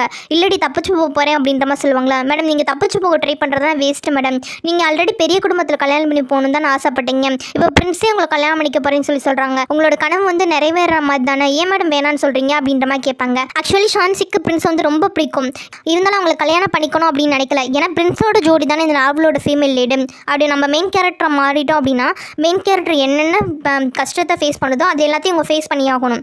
இவங்க இந்த நாவலில் என்னது சப்போர்ட்டிங் கேரக்டர் தானே, அதை லைஃப்பை என்ஜாய் பண்ணிட்டு போகலான்னு வந்தவங்களுக்கு மெயின் கேரக்டர் மாதிரி இன்ட்ரெஸ்ட் இல்லை, அதனால தான் வந்து இங்கே தப்பிச்சு போக ட்ரை பண்ணுவாங்க. மெயின் கிட்டே எனக்கு அதெல்லாம் இன்னும் இன்ட்ரெஸ்ட் இல்லடி, நம்ம கிளம்பி போகலாம் அப்படின்ற மாதிரி சொல்லிட்டு இருப்பாங்க. அந்த டைம் மெயின் போகணும் நீங்கள் நினைக்கிற மாதிரினா அவ்வளோ ஈஸியாக பிரின்ஸ் கிட்ட வந்து தப்பிச்சு போக முடியாது மேடம், ஏன்னா பிரின்ஸ் தான் இந்த ஊரில் இருக்க எல்லாத்தையும் கண்ட்ரோல் பண்ணுறாங்க, அது மட்டும் இல்லாமல் பிரின்ஸோட கேரக்டர் பற்றி உங்களுக்கு தெரியாதா, அவங்களுக்கு ஒன்று வேணும்னு நினச்சாங்கன்னா அதை கண்டிப்பாக வந்து அவங்க நடத்தியே ஆவாங்க, நீங்கள் இப்படி தப்பிச்சு போகணும்னு நினைக்கிறதுனா பாசிபிளே இல்லை மேடம் அப்படின்ற மாதிரி பேசிகிட்டு இருப்பாங்க. இப்படி இவங்க 2 பேரும் பேசிகிட்டு இருக்கும்போது அப்போ அங்கே திடீர்னு வில்லி பொண்ணு என்ன பண்ணுவாங்கன்னா கதவு திறந்துட்டு உள்ளே வருவாங்க. இதை பார்த்து பயந்து போன மெயிட் பொண்ணு என்ன சொல்லுவாங்க, மேடம் கொஞ்சம் மெதுவாக வந்திருக்கலாம்ல அப்படின்ற மாதிரி கேட்பாங்க. உடனே வில்லி பொண்ணு மெயிட் பொண்ணை பலாருன்னு அரைஞ்சிருவாங்க. ஒரு மெய்டாக இருந்துக்கிட்டு ஒரு மாஸ்டர் கிட்ட இப்படி தான் பேசுவியா அப்படின்ற மாதிரி அரைஞ்சிருவாங்களாம். ஷான்ஷிக் தான் மெயிட் பொண்ணை சமாதானப்படுத்தி வச்சுட்டு கொஞ்சம் நேரம் நீ வெளியில் இருன்னு அனுப்பி வைப்பாங்க. மெய்டு போனதுக்கு அப்புறமேட்டுக்கு வில்லி பொண்ணு ஷான்ஷிக் கிட்ட கேட்பாங்க, நான் உங்ககிட்ட இங்கே ஒரு விஷயம் கேட்கறதுக்காக தான் வந்தேன், நேற்று நைட் நீ எங்கே இருந்த, உனக்கு பிரின்ஸ் ஈபம்க்கு என்ன சம்மந்தம், நான் ஏன் இதை கேட்குறேன் அப்படின்னா காலையில் நீ பிரின்ஸ் ஈபமோட வீட்டிலேருந்து வெளியே வந்ததா என்னோட ஆட்கள் வந்து சொன்னாங்க, அது உண்மையா அப்படின்றதுக்கு கேட்டு கன்ஃபார்ம் பண்ணிட்டு போகலான்னு வந்தேன் அப்படின்ற மாதிரி சொல்லுவாங்க. இதை கேட்டு ஷான்ஷிக் வந்து நேற்று நைட்டு எனக்கு என்ன நடந்துச்சுன்னு ஞாபகம் இல்லை, ரொம்ப குடிச்சதுனால எல்லாமே மறந்துருச்சு அப்படின்ற மாதிரி சொல்லுவாங்க. இப்படி ஷான்ஷிக் பேசுகிறத வச்சு வில்லி பொண்ணு வந்து கன்ஃபார்ம் பண்ணியிருப்பாங்க. அப்போ நேற்று நைட்டு வந்து நீயும் பிரின்ஸும் ஒன்றா தான் இருந்திருக்கீங்க, அதனால தான் இன்னைக்கு காலையில் நீ பிரின்ஸ் வீட்டிலேருந்து வந்திருக்கா தானே, நான் உன்னை என்னோட ஃப்ரெண்டு மாதிரி பார்த்தேன், ஆனால் நீ எனக்காக என்ன பண்ணி வச்சிருக்க அப்படின்ற மாதிரி சொல்லிட்டு கோவத்தில் டீ எடுத்து ஷான்ஷிக் மேலே ஊற்றுற மாதிரி வருவாங்களா. ஆனால் ஷான்ஷிக் என்ன பண்ணிடுவாங்க அப்படின்னா கரெக்டாக ஃபேனை வச்சு அதை தடுத்து பிளாக் பண்ணிடுவாங்க. ஏன்னா ஷான்ஷிக் ஆல்ரெடி நாவல் என்ன நடக்கும் தெரியும்ல, அதனால் அதை தடுத்துருவாங்க. அந்த ஷான்ஷிக் இந்த மாதிரி தடுத்ததுனால டீ எல்லாமே ஃபேனில் பட்டு திரும்பி வில்லி பொண்ணு முகத்திலே தெரிச்சிடும். இதனால் வில்லி பொண்ணு வந்து இன்னும் டென்ஷன் ஆயிடுவாங்க. நீ எனக்கு என்ன பண்ணி வச்சிருக்க, நான் உன்னை சும்மாவே விட மாட்டேன் அப்படின்ற மாதிரி சொல்லிட்டு ஷான்ஷிக்கை மிரட்டிட்டு அங்கேருந்து கிளம்பி போவாங்க. அவங்க போனதுக்கு அப்புறமேட்டுக்கு ஷான்ஷிக் வந்து ரொம்ப டென்ஷன் ஆயிடுச்சு. நாமளே என் கதை இப்படி மாசமாக சொதப்பி வச்சிருக்கோன்னே தெரில, இனி என்ன நடக்க போதோ, நம்ம எப்படி சரி பண்ண போகிறோமோ தெரிலையே அப்படின்ற மாதிரி சொல்லிட்டு புலம்பிட்டு இருப்பாங்க. இன்னொரு பக்கம் பிரின்ஸ் என்ன பண்ணுவாங்க அப்படின்னா ஊரில் எல்லாத்துக்குமே பாதுகாக்கிறதுக்கு கோட்டை சுவர் இருக்கும்ல, அந்த கோட்டை சுவரில் ஜூன் நின்றுருப்பா, அங்கே போவாங்களா. பிரின்ஸை பார்த்து ஜூன் கேட்பாங்க, என்ன புதுசாக இருக்குது, எப்போ இந்த மாதிரி இடத்துக்குலாம் நீ வர மாட்டியே, புதுசாக வந்திருக்க அப்படின்ற மாதிரி கேட்பாங்க. ஆனால் பிரின்ஸ் அதுக்கு பதில் சொல்லாமல் உன்னோட பைனாக்குலரை கொஞ்சம் கூட அப்படின்ற மாதிரி சொல்லிட்டு பைனாக்குலரை வாங்கி ஷான்ஷிக் என்ன பண்ணுறா அப்படின்ற மாதிரி பார்த்துட்டு இருப்பாங்க. பிரின்ஸ் கெஸ் பண்ண மாதிரியே ஷான்ஷிக் என்ன பண்ணுவாங்க அப்படின்னா தப்பிக்கிறதுக்காக பிளான் பண்ணிருப்பாங்க. ஃபஸ்ட்டு பிளான் ஏ என்ன பண்ணியிருப்பாங்க அப்படின்னா எப்படியாவது இங்கேருந்து தப்பிச்சு ஓடிடணும் அப்படின்றது தான் அவங்களோட பிளான் ஏ. தன்னோட பிளான் படி மேடும் ஷான்ஷிக் என்ன பண்ணுவாங்க அப்படின்னா வெளியே போகிறதுக்காக கேட் கிட்ட போவாங்க. ஆனால் கார்டு வந்து வெளியே வந்து நோபல் பர்சன்ஸ் போகிறதுக்கு அலோடு இல்லை மேடம், எங்களுக்கு வந்து ஆர்டர் வந்திருக்கு அப்படின்ற மாதிரி சொல்லுவாங்க. அதுக்கு ஷான்ஷிக் வந்து தனக்கு ரொம்ப உடம்பு முடியாத மாதிரி ஆக்ட் பண்ணுவாங்களா. மேடும் பக்கத்து கிராமத்தில் தான் வைத்தியசாலை இருக்குது, அங்கே வைத்தியம் பார்த்தா தான் எங்கள் மேடம்க்கு சரியாகும், ரொம்ப உடம்பு முடியல விடுங்க அப்படின்ற மாதிரி கேட்பாங்க. அதுக்கு கார்டு என்ன சொல்லுவாங்க அப்படின்னா பக்கத்து ஊருக்குன்னா உங்களை விட முடியாது, வேணா ஒன்று பண்ணுங்க, இந்த ஊர்லேயே ஒரு வைத்தியசாலை இருக்குது, அங்கே வந்து எல்லா நோய்க்கும் ட்ரீட்மெண்ட் பார்ப்பாங்க, அந்த வைத்தியசாலையோட ஓனர் பிரின்ஸ் யூபம் தான், வேணா அங்கே போய் ட்ரை பண்ணி பாருங்களேன் அப்படின்ற மாதிரி சொல்லி அனுப்பி வைப்பாங்களாம். இந்த கேட்ட ஷான்ஷிக் இந்த பிளான் சொதப்பிருச்சா அப்படின்ற மாதிரி சொல்லிட்டு அங்கேருந்து கிளம்பி போயிடுவாங்க. அடுத்து ஷான்ஷிக் என்ன பண்ணுவாங்க அப்படின்னா நோபல் பர்சன் தானே வெளியே விட மாட்டாங்க அப்படின்றதுக்காக ஒரு சாதாரண காமனர் மாதிரி ட்ரெஸ் பண்ணிட்டு வெளியே போகிறதுக்காக ட்ரை பண்ணுவாங்க. ஆனால் கார்ட்ஸ் என்ன பண்ணுவாங்கன்னா அலோ பண்ண மாட்டாங்களா. நீங்கள் நோபல் பர்சன்ஸ் தானே போகக்கூடாதுன்னு சொன்னீங்க, இப்போ ஒரு சாதாரண காமனர் போகக்கூடாதா அப்படின்ற மாதிரி ஆர்கியூ பண்ணிட்டு இருப்பாங்களா. அப்போ தான் வந்து கார்ட்ஸ் வந்து கொஞ்சம் இங்கே பாருங்க அப்படின்ற மாதிரி சொல்லிட்டு ஒரு பிக்சரை காட்டுவாங்க. அதில் ஷான்ஷிக் வந்து மாறுவேஷம் போட்டால் எப்படி இருக்குமா அந்த உருவம் இருக்குமா. இதை பார்த்துட்டு இது அப்படின்ற மாதிரி கேட்கும்போது அதுக்கு கார்ட் சொல்லுவாங்க, ஆல்ரெடி பிரின்ஸ் ஈபம் வந்து ஆர்டர் போட்டிருக்காங்க, ஒரு பொண்ணு வந்து பிரின்ஸுக்கு ரொம்ப ரொம்ப முக்கியமான ஒரு பொருளை வந்து திருடிட்டாங்களாம், அதனால் அவங்கள வந்து கண்டுபிடிக்க சொல்லி ஆர்டர் போட்டிருக்காங்க. இந்த பிக்சர்ஸ்னால் பாருங்களேன், இதில் இருக்க மாதிரி தான் அவங்க மாறுவேஷம் போட்டால் இருப்பாங்களாம், ஆனால் பார்த்த உடனே வந்து அவங்கள அரெஸ்ட் பண்ண சொல்லியிருக்காங்க அப்படின்ற மாதிரி சொல்லுவாங்க. அது எல்லாத்தையும் ஷான்ஷிக் பார்ப்பாங்க, எப்படியெல்லாம் மாறுவேஷம் போட முடியுமோ அப்படியெல்லாம் இந்த பிக்சர் எல்லாம் இருக்குமா, அப்போ நம்ம பிளான் பண்ணி இங்கேருந்து தப்பிச்சு போக முடியாதா அப்படின்ற மாதிரி பார்த்துட்டு இருப்பாங்க. அப்போ கார்ட் சொல்லுவாங்க, ஒழுங்காக இங்கேருந்து உள்ளே போயிடுங்க, ஒருவேளை நீங்கள் இங்கேருந்து வெளியில் போனீங்கன்னு வச்சுக்கோங்களேன், பிரின்ஸ் வந்து ஆர்டர் போட்டிருக்காங்க வேட்டைக்காரங்களுக்கு, இங்கேருந்து வெளியில் யார் போனாலும் சரி வேட்டையாடி கொள்ள சொல்லிட்டு, அதனால் பார்த்துக்கங்க அப்படின்ற மாதிரி சொல்லுவாங்க.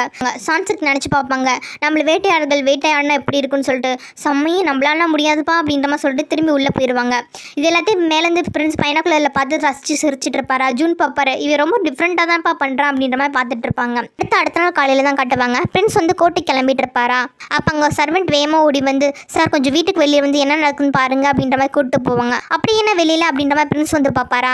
பார்த்தா அங்கே ஷான்ஷிக் என்ன பண்ணுவாங்க அப்படின்னு ரொம்ப பழைய கிழிஞ்சு போன துணியெல்லாம் போட்டுட்டு மணலில் வந்து வெறும் கையை வச்சு பறிச்சுட்டு இருப்பாங்களா.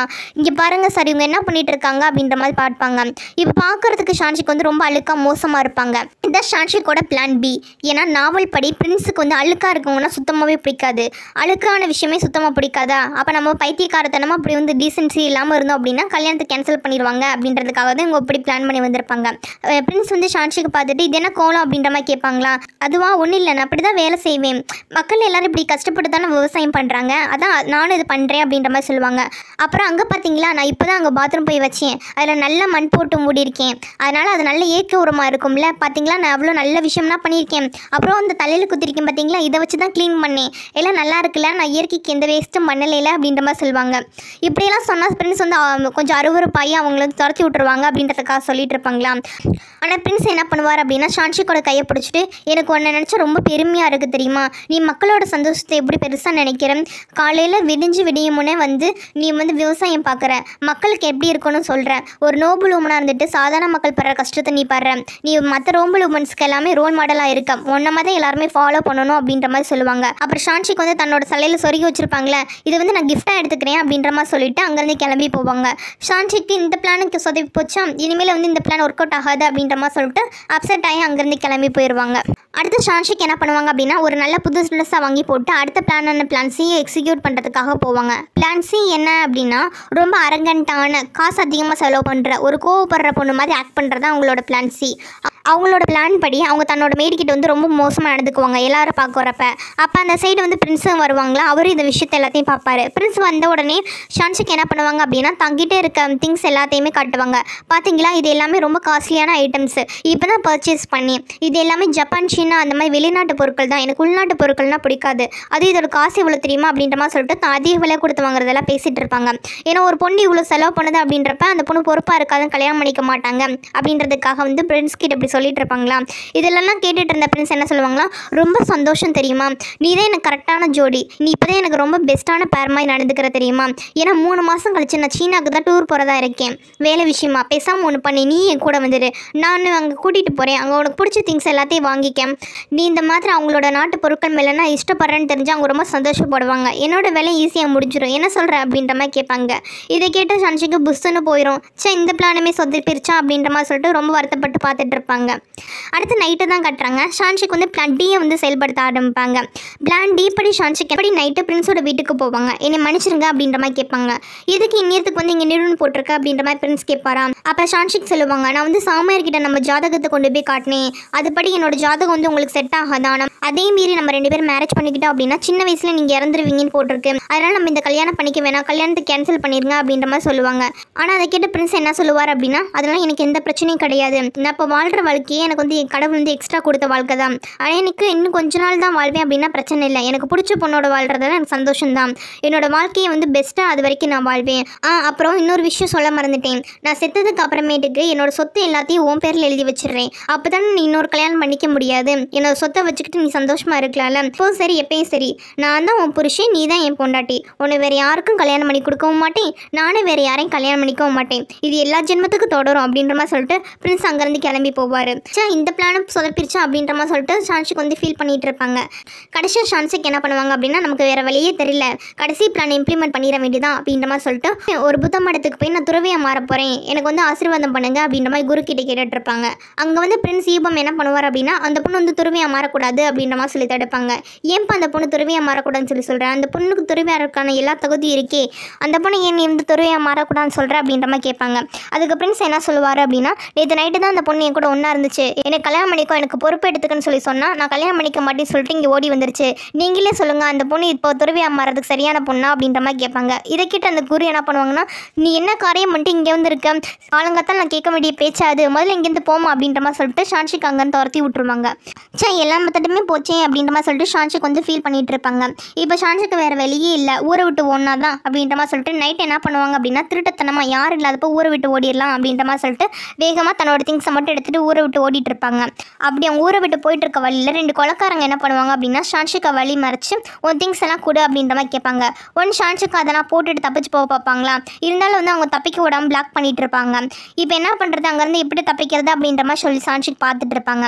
கரெக்டாக அந்த டயத்துக்கு ஹீரோ மாதிரி ஜூன் வந்து என்ட்ரி கொடுப்பாங்க. எனக்கு ஹெல்ப் பண்ணதான் வந்தியா, வாள் எடுத்து சண்டை போடு அப்படின்ற மாதிரி ஷான்ஷிக் சொல்லுவாங்களா.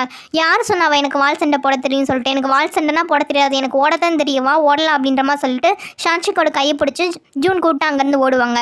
பின்னாடி அந்த 2 கொலைக்காரங்க துரத்திக்கிட்டே ஓடி வருவாங்களா. ஜூன் என்ன பண்ணுவான் அப்படின்னா, ஒரு கட்டத்தில் அங்கனக்குள்ளே ஒரு கயிறு இருக்குமா, அந்த கயிறை பிடிச்சி ஷான்ஷிக் வந்து மேலே கூட்டிகிட்டு போயிடுவான். ஒரு வழி அவங்கள்ட்ட வந்து தப்பிச்சிருவாங்களா. அவங்க தப்பிச்சதுக்கு அப்புறமேட்டுக்கு ஷான்ஷிக் வந்து ஜூனை பார்ப்பாங்க. ஜூன் பார்க்கும்போது ஜூன் பண்ணுற விஷயம் எல்லாமே ஷான்ஷிக் ரொம்ப பிடிக்கும். ஷான்ஷிக்கு மோஸ்ட்லி மெயின் கேரக்டரை விட நாவலில் சைட் கேரக்டர் ரொம்ப பிடிக்கும், சப்போர்ட்டிங் கேரக்டர்னா ரொம்ப பிடிக்கும்ல.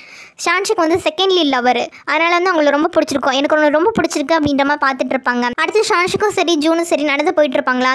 தன்னை காப்பாற்றினதுக்காக ஜூனுக்கு வந்து தேங்க்ஸ் சொல்லுவாங்க. பரவாயில்ல இருக்கட்டும் அப்படின்ற மாதிரி சொல்லிட்டு அவங்க பேசிட்டு இருப்பாங்களா. அப்போ வந்து ஜூன் சொல்லுவான், என்கிட்ட வந்து ஒரு கிளப் இருக்குது, ஆஸ்ட்ராலஜி கிளப், அதில் வேணும் நீ ஜாயின் பண்ணிக்கிறியா, ஸ்டார்ஸ் பார்த்தா நல்லா இருக்கும் அப்படின்ற மாதிரி சொல்லுவாங்க. ஆக்சுவலி ஷான்ஷிக்கு தெரியும் இது வந்து ஆஸ்ட்ராலஜி கிளப்னா கிடையாது, ட்ரிங்க்ஸ் கிளப் தான், ஆனால் பேர் வந்து ஆஸ்ட்ராலஜி கிளப்னு வச்சுருக்காங்கன்னு சொல்லிட்டு, இருந்தாலும் வரதான் வேணாமான்னு சொல்லிட்டு நான் முடிவு பண்ணி சொல்கிறேன் அப்படின்ற மாதிரி பேசிகிட்டு இருப்பாங்க. அவங்க அப்படி பேசிகிட்டு இருக்கும்போது பிரின்சிபம் என்ன பண்ணுவார் அப்படின்னா, நான் அந்த விஷயத்துக்கு ஒத்துக்க மாட்டேன், அவள் எந்த கிளப்லையும் ஜாயின் பண்ண மாட்டா அப்படின்ற மாதிரி சொல்லுவாங்க.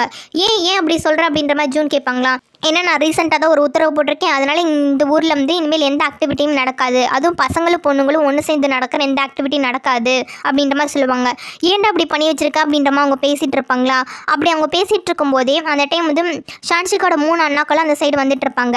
அவங்க வந்து தூரத்தில் நிற்கிற நம்ம தங்கச்சி மாதிரி இருக்கே அப்படின்ற மாதிரி சொல்லிட்டு அங்கே வருவாங்களா. ஷான்ஷிக் உடனே ஜூன் பின்னாடி போய் ஒழிஞ்சுக்குவாங்க. அங்கே வந்து அவங்க வந்து இது பார்த்தா தங்கச்சி மாதிரி இருக்குல்ல அப்படின்ற மாதிரி சொல்லிட்டு கிட்ட போவாங்களா. அப்போ வந்து அங்கே இருக்க ஒரு பிரின்ஸ்ன்னு பார்த்தோன்னே பிரின்ஸ்க்கு வணக்கம் அப்படின்ற மாதிரி சொல்லி வணக்கம் சொல்லுவாங்க. அப்போ பிரின்ஸ் வந்து பரவாயில்ல இருக்கட்டும் மாமா விடுங்க அப்படின்ற மாதிரி சொல்லிட்டு இருப்பாங்க. என்ன மாமாவா அப்படின்ற மாதிரி சொல்லிட்டு ஷான்ஷிக்கோட 3 அண்ணாக்களும் பார்ப்பாங்களா. ஜூனு என்ன மாமானை கூப்பிட்டா அப்படின்ற மாதிரி சொல்லிட்டு ஜூனும் பார்த்துட்டு இருப்பாங்க. ஷான்ஷிக்கோட அண்ணாக்கள் கேட்பாங்க, இப்போ நீங்கள் மாமானை கூப்பிட்டீங்க அப்படின்ற மாதிரி கேட்கும்போது, ஆமாம் நான் மாமான்னு தான் கூப்பிட்டேன், ஏன்னா உங்கள் தங்கச்சி நான் தான் கல்யாணம் பண்ணிக்க போகிறேன்னு அப்படின்ற மாதிரி சொல்ல ஸ்டார்ட் பண்ணுவானா. அதுக்குள்ளேயே வந்து ஷான்ஷிக்கு கொஞ்சம் வாய் மூடு அப்படின்ற மாதிரி சொல்லிட்டு பிரின்ஸ் வந்து ஸ்டாப் பண்ணிவிட்டு, ஆனால் அவங்களுக்கு நேரம் ஆச்சுல முதல்ல வீட்டுக்கு போங்க அப்படின்ற மாதிரி அங்கேருந்து துரத்தி விடுவாங்க. இல்லைம்மா பிரின்ஸ் கிட்ட பேசிட்டு போகிறேன் அப்படின்ற மாதிரி அங்கே பேசிட்டு இருப்பாங்களா. அதெல்லாம் நீங்கள் அப்புறம் பேசிக்கலாம் போங்க அப்படின்ற மாதிரி சொல்லிட்டு அவங்க அண்ணாக்களை அவங்கள துரத்திட்டு இருப்பாங்க. அப்படி அவங்க அவசர அவசரமாக பண்ணிட்டு இருக்கும்போது திடீர்னு சான்ஷிக்கோட கழுத்து வந்து பிடிச்சிக்கும். அப்படி என்னன்னா பேலன்ஸ் மிஸ் ஆகி கீழே விழுகிற மாதிரி போயிடுவாங்களாம். அப்போ பிரின்ஸ் கரெக்டாக வந்து அவங்கள தாங்கி பிடிப்பாங்க. பிரின்ஸை பார்த்தோன்னா சான்ஷிக் என்ன பண்ணிடுவாங்கன்னா அப்படியே மயங்கி விழுந்துருவாங்க. சான்ஷிக் என்னாச்சுன்னே தெரியல அப்படின்ற மாதிரி சொல்லிட்டு அவங்க 3 அண்ணாவும் பதறி போயிடுவாங்க. அதுக்கு மேலே பிரின்ஸ் இவன் ஏன் திடீர்னு மயங்கி விழுந்தான்னு தெரில அப்படின்ற மாதிரி பார்த்துட்டு இருப்பாங்க. ஜூனுக்கு இங்கே என்னடா நடக்குது அப்படின்றதே தெரியாத மாதிரி அவங்க பார்த்துட்டு இருப்பாங்களாம்.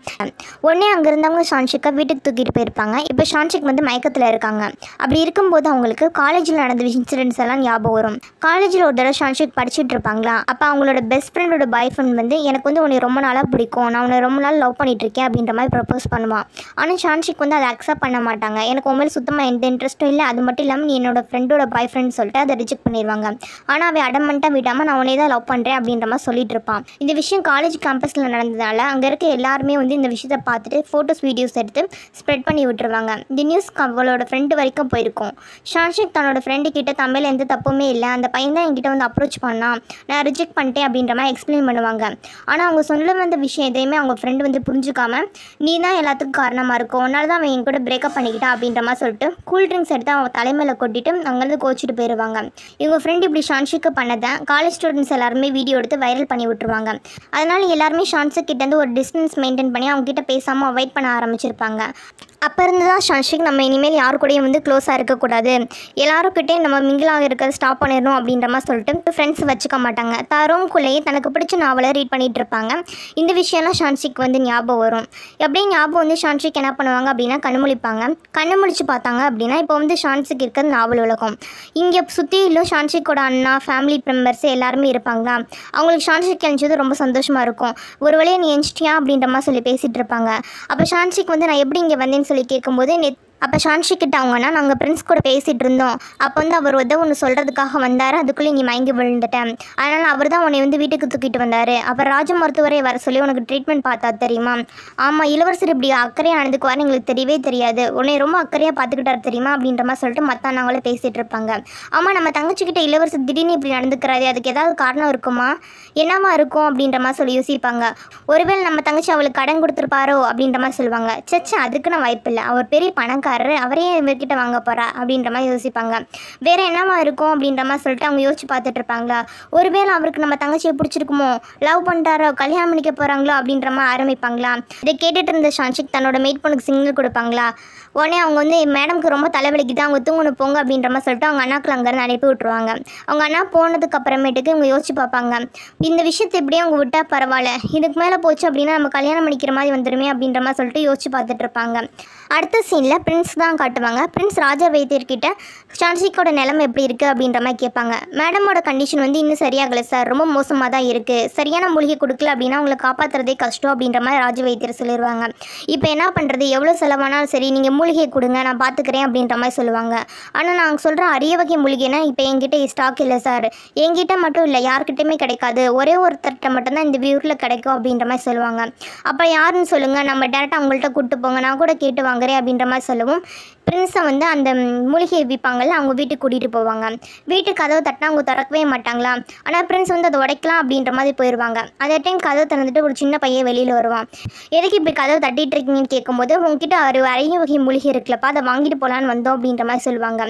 நீங்கள் கேட்டால் நான் கொடுக்கறதுக்கு என்கிட்ட இப்போ அந்த மூலிகை இல்லை அப்படின்ற மாதிரி சொல்லுவாங்க.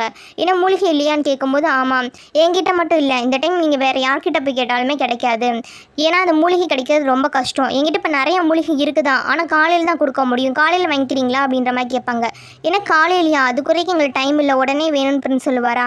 உடனே வேணும்னா நீங்கள் தான் மலை மேலே போய் இருக்கணும், ஆல்ரெடி நான் மூலிகையெல்லாம் கலெக்ட் பண்ணிட்டேன், ஆனால் மறந்துட்டு மலை மேலே இருக்க கோயிலில் வச்சுட்டு வந்துட்டேன், இப்போ நேரத்துக்கு இருட்டில் போய் என்னால் எடுக்க முடியாது, ஏன்னா மலை மேலே புளி இருக்குன்னு எல்லாரும் சொல்லுவாங்க, ஆனால் நான் காலையில் தான் போய் எடுத்து தருவேன், அது வரைக்கும் வெயிட் பண்ணுறேன்னா வெயிட் பண்ணி வாங்க, இல்லாட்டி போங்க அப்படின்ற மாதிரி சொல்லுவாங்க. எங்களால் காலையில் வரைக்கும் நான் வெயிட் பண்ண முடியாது, நான் வேணா ஒன்று பண்ணுறேன், டேரெக்டாக போய் மலை மேலேருந்து உனக்கு அந்த மூலிகை எடுத்துகிட்டு வந்து தரேன், நீ அப்போ எனக்கு ஒரு மூலிகை தருவியா அப்படின்ற மாதிரி கேட்பாங்க. சரி நீங்கள் மூலிகை கூடையை கொண்டு வந்து கொடுத்தீங்க அப்படின்னா உங்களுக்கு ஒரு மூலிகை தரேன் அப்படின்ற மாதிரி சொல்லிட்டு அது சின்ன பையனும் சொல்லுவாங்க. உடனே பிரின்ஸ் என்ன பண்ணுவார் அப்படின்னா வேறு வழி இல்லை நானே போய் எடுத்துகிட்டு வரேன் அப்படின்ற மாதிரி சொல்லிட்டு அந்த மூலிகை கூடையை தேடி புளி இருக்க மலைக்கு போவாங்க. அந்த டைம் ஜுன்னோட வீட்டில் தான் காட்டுவாங்க. அவன் நைட்டு நடந்த விஷயத்தை எல்லாத்தையும் யோசிச்சு பார்ப்பான். இதான் ஃபஸ்ட் டைம் பிரின்ஸ் வந்து இவனை இக்னோர் பண்ணது. இதுக்கு முன்னாடி பிரின்ஸ் வந்து ஜுன்னை வந்து கண்டுக்காமல் இருந்ததே இல்லை. இவன் இப்படி நடந்துக்கிறான் அப்படின்னா அதுக்கு ஒரே ஒரு காரணமாக தான் இருக்கும். அவனுக்கு பிடிச்ச பொருளை யாரோ ஒருத்தங்க எடுத்துக்கிட்டா மட்டும்தான் அவன் அந்த மாதிரி ரியாக்ட் பண்ணுவான். அந்த மாதிரிலே இப்போ பிரின்ஸ் ரியாக்ட் பண்ணிட்டு இருக்கான். அப்படி நம்ம என்னத்தை எடுத்தோன்னு தெரியலையே அப்படின்ற மாதிரி யோசிச்சு பார்ப்பான். அப்போ தான் அவனுக்கு ஷான்ஷிக் பக்கத்தில் நின்று தெரியும். ஒருவேளை ஷான்ஷிக்கை பிரின்ஸுக்கு பிடிக்குமோ அப்படின்ற மாதிரி பார்த்துட்டு இருப்பான். கட் பண்ணால் பிரின்ஸை தான் காட்டுறாங்க. அவங்க மலையில் உச்சிக்கு நடந்து போயிட்டு இருப்பாங்க. நைட்டு ஃபுல்லாக ஆகிடும். விடிஞ்சதுக்கு அப்புறமேட்டு தான் மலை உச்சிக்கு போவாங்க. மலை உச்சிக்கு போனால் அந்த பையன் சொன்ன மாதிரி அது ஒரு சின்ன கோவில் மாதிரி இருக்கும். அதை திறந்து உள்ளே பார்த்தோம் அப்படின்னா அந்த பையன் சொன்ன மாதிரி அங்கே மூலிகை கூட இருக்கும். சரி அதை எடுக்கலாம் அப்படின்ற மாதிரி போகும்போது கரெக்டாக அந்த டயத்துக்கு அங்கே புலி வந்துடும். புலி வந்துட்டு பிரின்ஸ் அந்த மூலிகை கூட எடுக்க விடாத மாதிரி அட்டாக் பண்ணிட்டு இருக்குமா. அவரும் வந்து தடுத்து சமாளிக்க பார்ப்பாரு. ஆனால் புலி என்ன பண்ணும் அப்படின்னா வேகமாக பிரின்ஸ் மேலே பாயும். அவர் மேலேருந்து கீழே விழுகிற மாதிரி போயிடுவார். ஜஸ்ட் மிஸ்ஸில் கீழே விழுந்திருப்பாரு. ஒரு கல் மாதிரி இருக்கும், அதை பிடிச்சி தொங்கிட்டு இருப்பாரு. அப்படி பிரின்ஸ் ஒட்டில் தொங்கிட்டு இருக்கும்போது அங்கே ஃபார்மசியில் இருந்தானே சின்ன பையன் அங்கே வந்து அவனை ஹெல்ப் பண்ணி காப்பாற்றுவான். அதுக்கப்புறமேட்டுக்கு அவன் சொன்ன மாதிரியே பிரின்ஸுக்கு கூடையிலேருந்து ஒரு மூலிகை எடுத்து கொடுப்பானா. இந்த பையனை பார்க்கும்போது சாதாரண பையன் மாதிரியே தெரியாது. நீ யாருப்பா அப்படின்ற மாதிரி கேட்கும்போது நான் வந்து ஒரு மவுண்டைன் கார்டு சும்மா சுற்றி பார்க்கறதுக்காக வந்தேன். இந்த புள்ளி என்னோட ஆள் தான். நீ வந்து ரொம்ப அரிய வகையான மூலிகை வேணும்னு சொல்லி கேட்டேன். அது உனக்கு ஈஸியாக கொடுக்க முடியாதுல்ல, அதுக்காக தான் உனக்கு டாஸ்க் வச்சேன். உனக்கு பிடிச்ச பொண்ணுக்காக கேட்குறேன்றப்ப நீ உயிரை பணி வச்சு எடுக்கிறியான்றதா இதில் விஷயம். நீ உயிரை பணி வச்சு எடுத்ததுனால நான் உனக்கு இந்த மூலிகையை வந்து கிஃப்டாக தரேன். இந்த மூலிகையை சாப்பிட்டாங்க அப்படின்னா உங்களுக்கு எந்த நோய் இருந்தாலும் சரியாக போயிடும். நீ ஜெயிச்சதுனால இதை வச்சுக்கோ. இதுக்கு மேலே நம்ம 2 பேருக்கு விதி இருந்தால் நம்ம மீட் பண்ணலாம் அப்படின்ற மாதிரி சொல்லிட்டு அந்த பையன் அங்கேருந்து மறைஞ்சு போயிடுவான். இந்த விஷயம் எல்லாத்தையும் பிரின்ஸ் ஈபம் வந்து ரொம்ப அதிர்ச்சியாக பார்த்துட்டு இருப்பாரு. அடுத்து நம்ம ஷான்ஷிக்கை தான் காட்டுறாங்க. அவங்க இப்போ எப்படி அந்த கல்யாணத்தை நடத்துறது அப்படின்ற மாதிரி சொல்லிட்டு புலம்பிட்டு இருப்பாங்களா. அப்போ மெய்ட் பொண்ணு சொல்லுவாங்க, ஏன் மேடம் கல்யாணத்தை நடத்துறதை பற்றி புலம்பிட்டு இருக்கீங்க? எல்லா பொண்ணுங்களுக்கும் பிரின்ஸை கல்யாணம் பண்ணது ஆசை. பிரின்ஸே உங்களை கல்யாணம் பண்ணிக்கிறேன்னு சொல்கிறாரு. ஆனால் நீங்கள் ஏன் அக்செப்ட் பண்ணிக்க மாட்டீங்கன்னே தெரில. பிரின்ஸ் வேறு உங்கள் மேலே ரொம்ப அக்கறையாக இருக்காரு. ஏன் மேடம் இப்படி பண்ணுறீங்க அப்படின்ற மாதிரி கேட்டுட்டு இருப்பாங்க. அதுக்கு ஷான்ஷிக் என்னால் பிரின்ஸனால் கல்யாணம் பண்ணிக்க முடியாது தெரியுமா? அவள் ஏற்கனவே வேற ஒரு பொண்ணோட பாய் ஃப்ரெண்ட். அவனை எப்படி நான் லவ் பண்ணி கல்யாணம் பண்ணிக்கிறது? ரியல் வேர்ல்டில் நான் பட்டதே போதும்ப்பா, திருப்பி இங்கே வந்து நான் கஷ்டப்பட தேவையில்லை அப்படின்ற மாதிரி சொல்லி புலம்பிட்டு இருப்பாங்க. இதை கேட்ட மெய்ட் பொண்ணு, ஏன் மேடம் உளறிட்டு இருக்கீங்க அப்படின்ற மாதிரி கேட்பாங்களா. அப்போ அங்கே பிரின்ஸ் வந்து மூலிகை கொண்டு வந்து கதை திறந்துட்டு உள்ளே வருவார். ஷான்ஷிக் கிட்ட இந்த மூலிகை கொடுத்துட்டு, இந்த மூலிகை வந்து ரொம்ப பவர்ஃபுல்லான மூலிகை, எப்பேற்பட்ட நோயாக இருந்தாலும் சரி பண்ணிடும், நீ சாப்பிட்டுக்கோ அப்படின்ற மாதிரி சொல்லுவாங்க. அப்போ தான் ஷான்ஷிக் வந்து பிரின்ஸை பார்ப்பாங்க. ரொம்ப அடிப்பட்டு காயப்பட்டு வந்திருப்பாரா.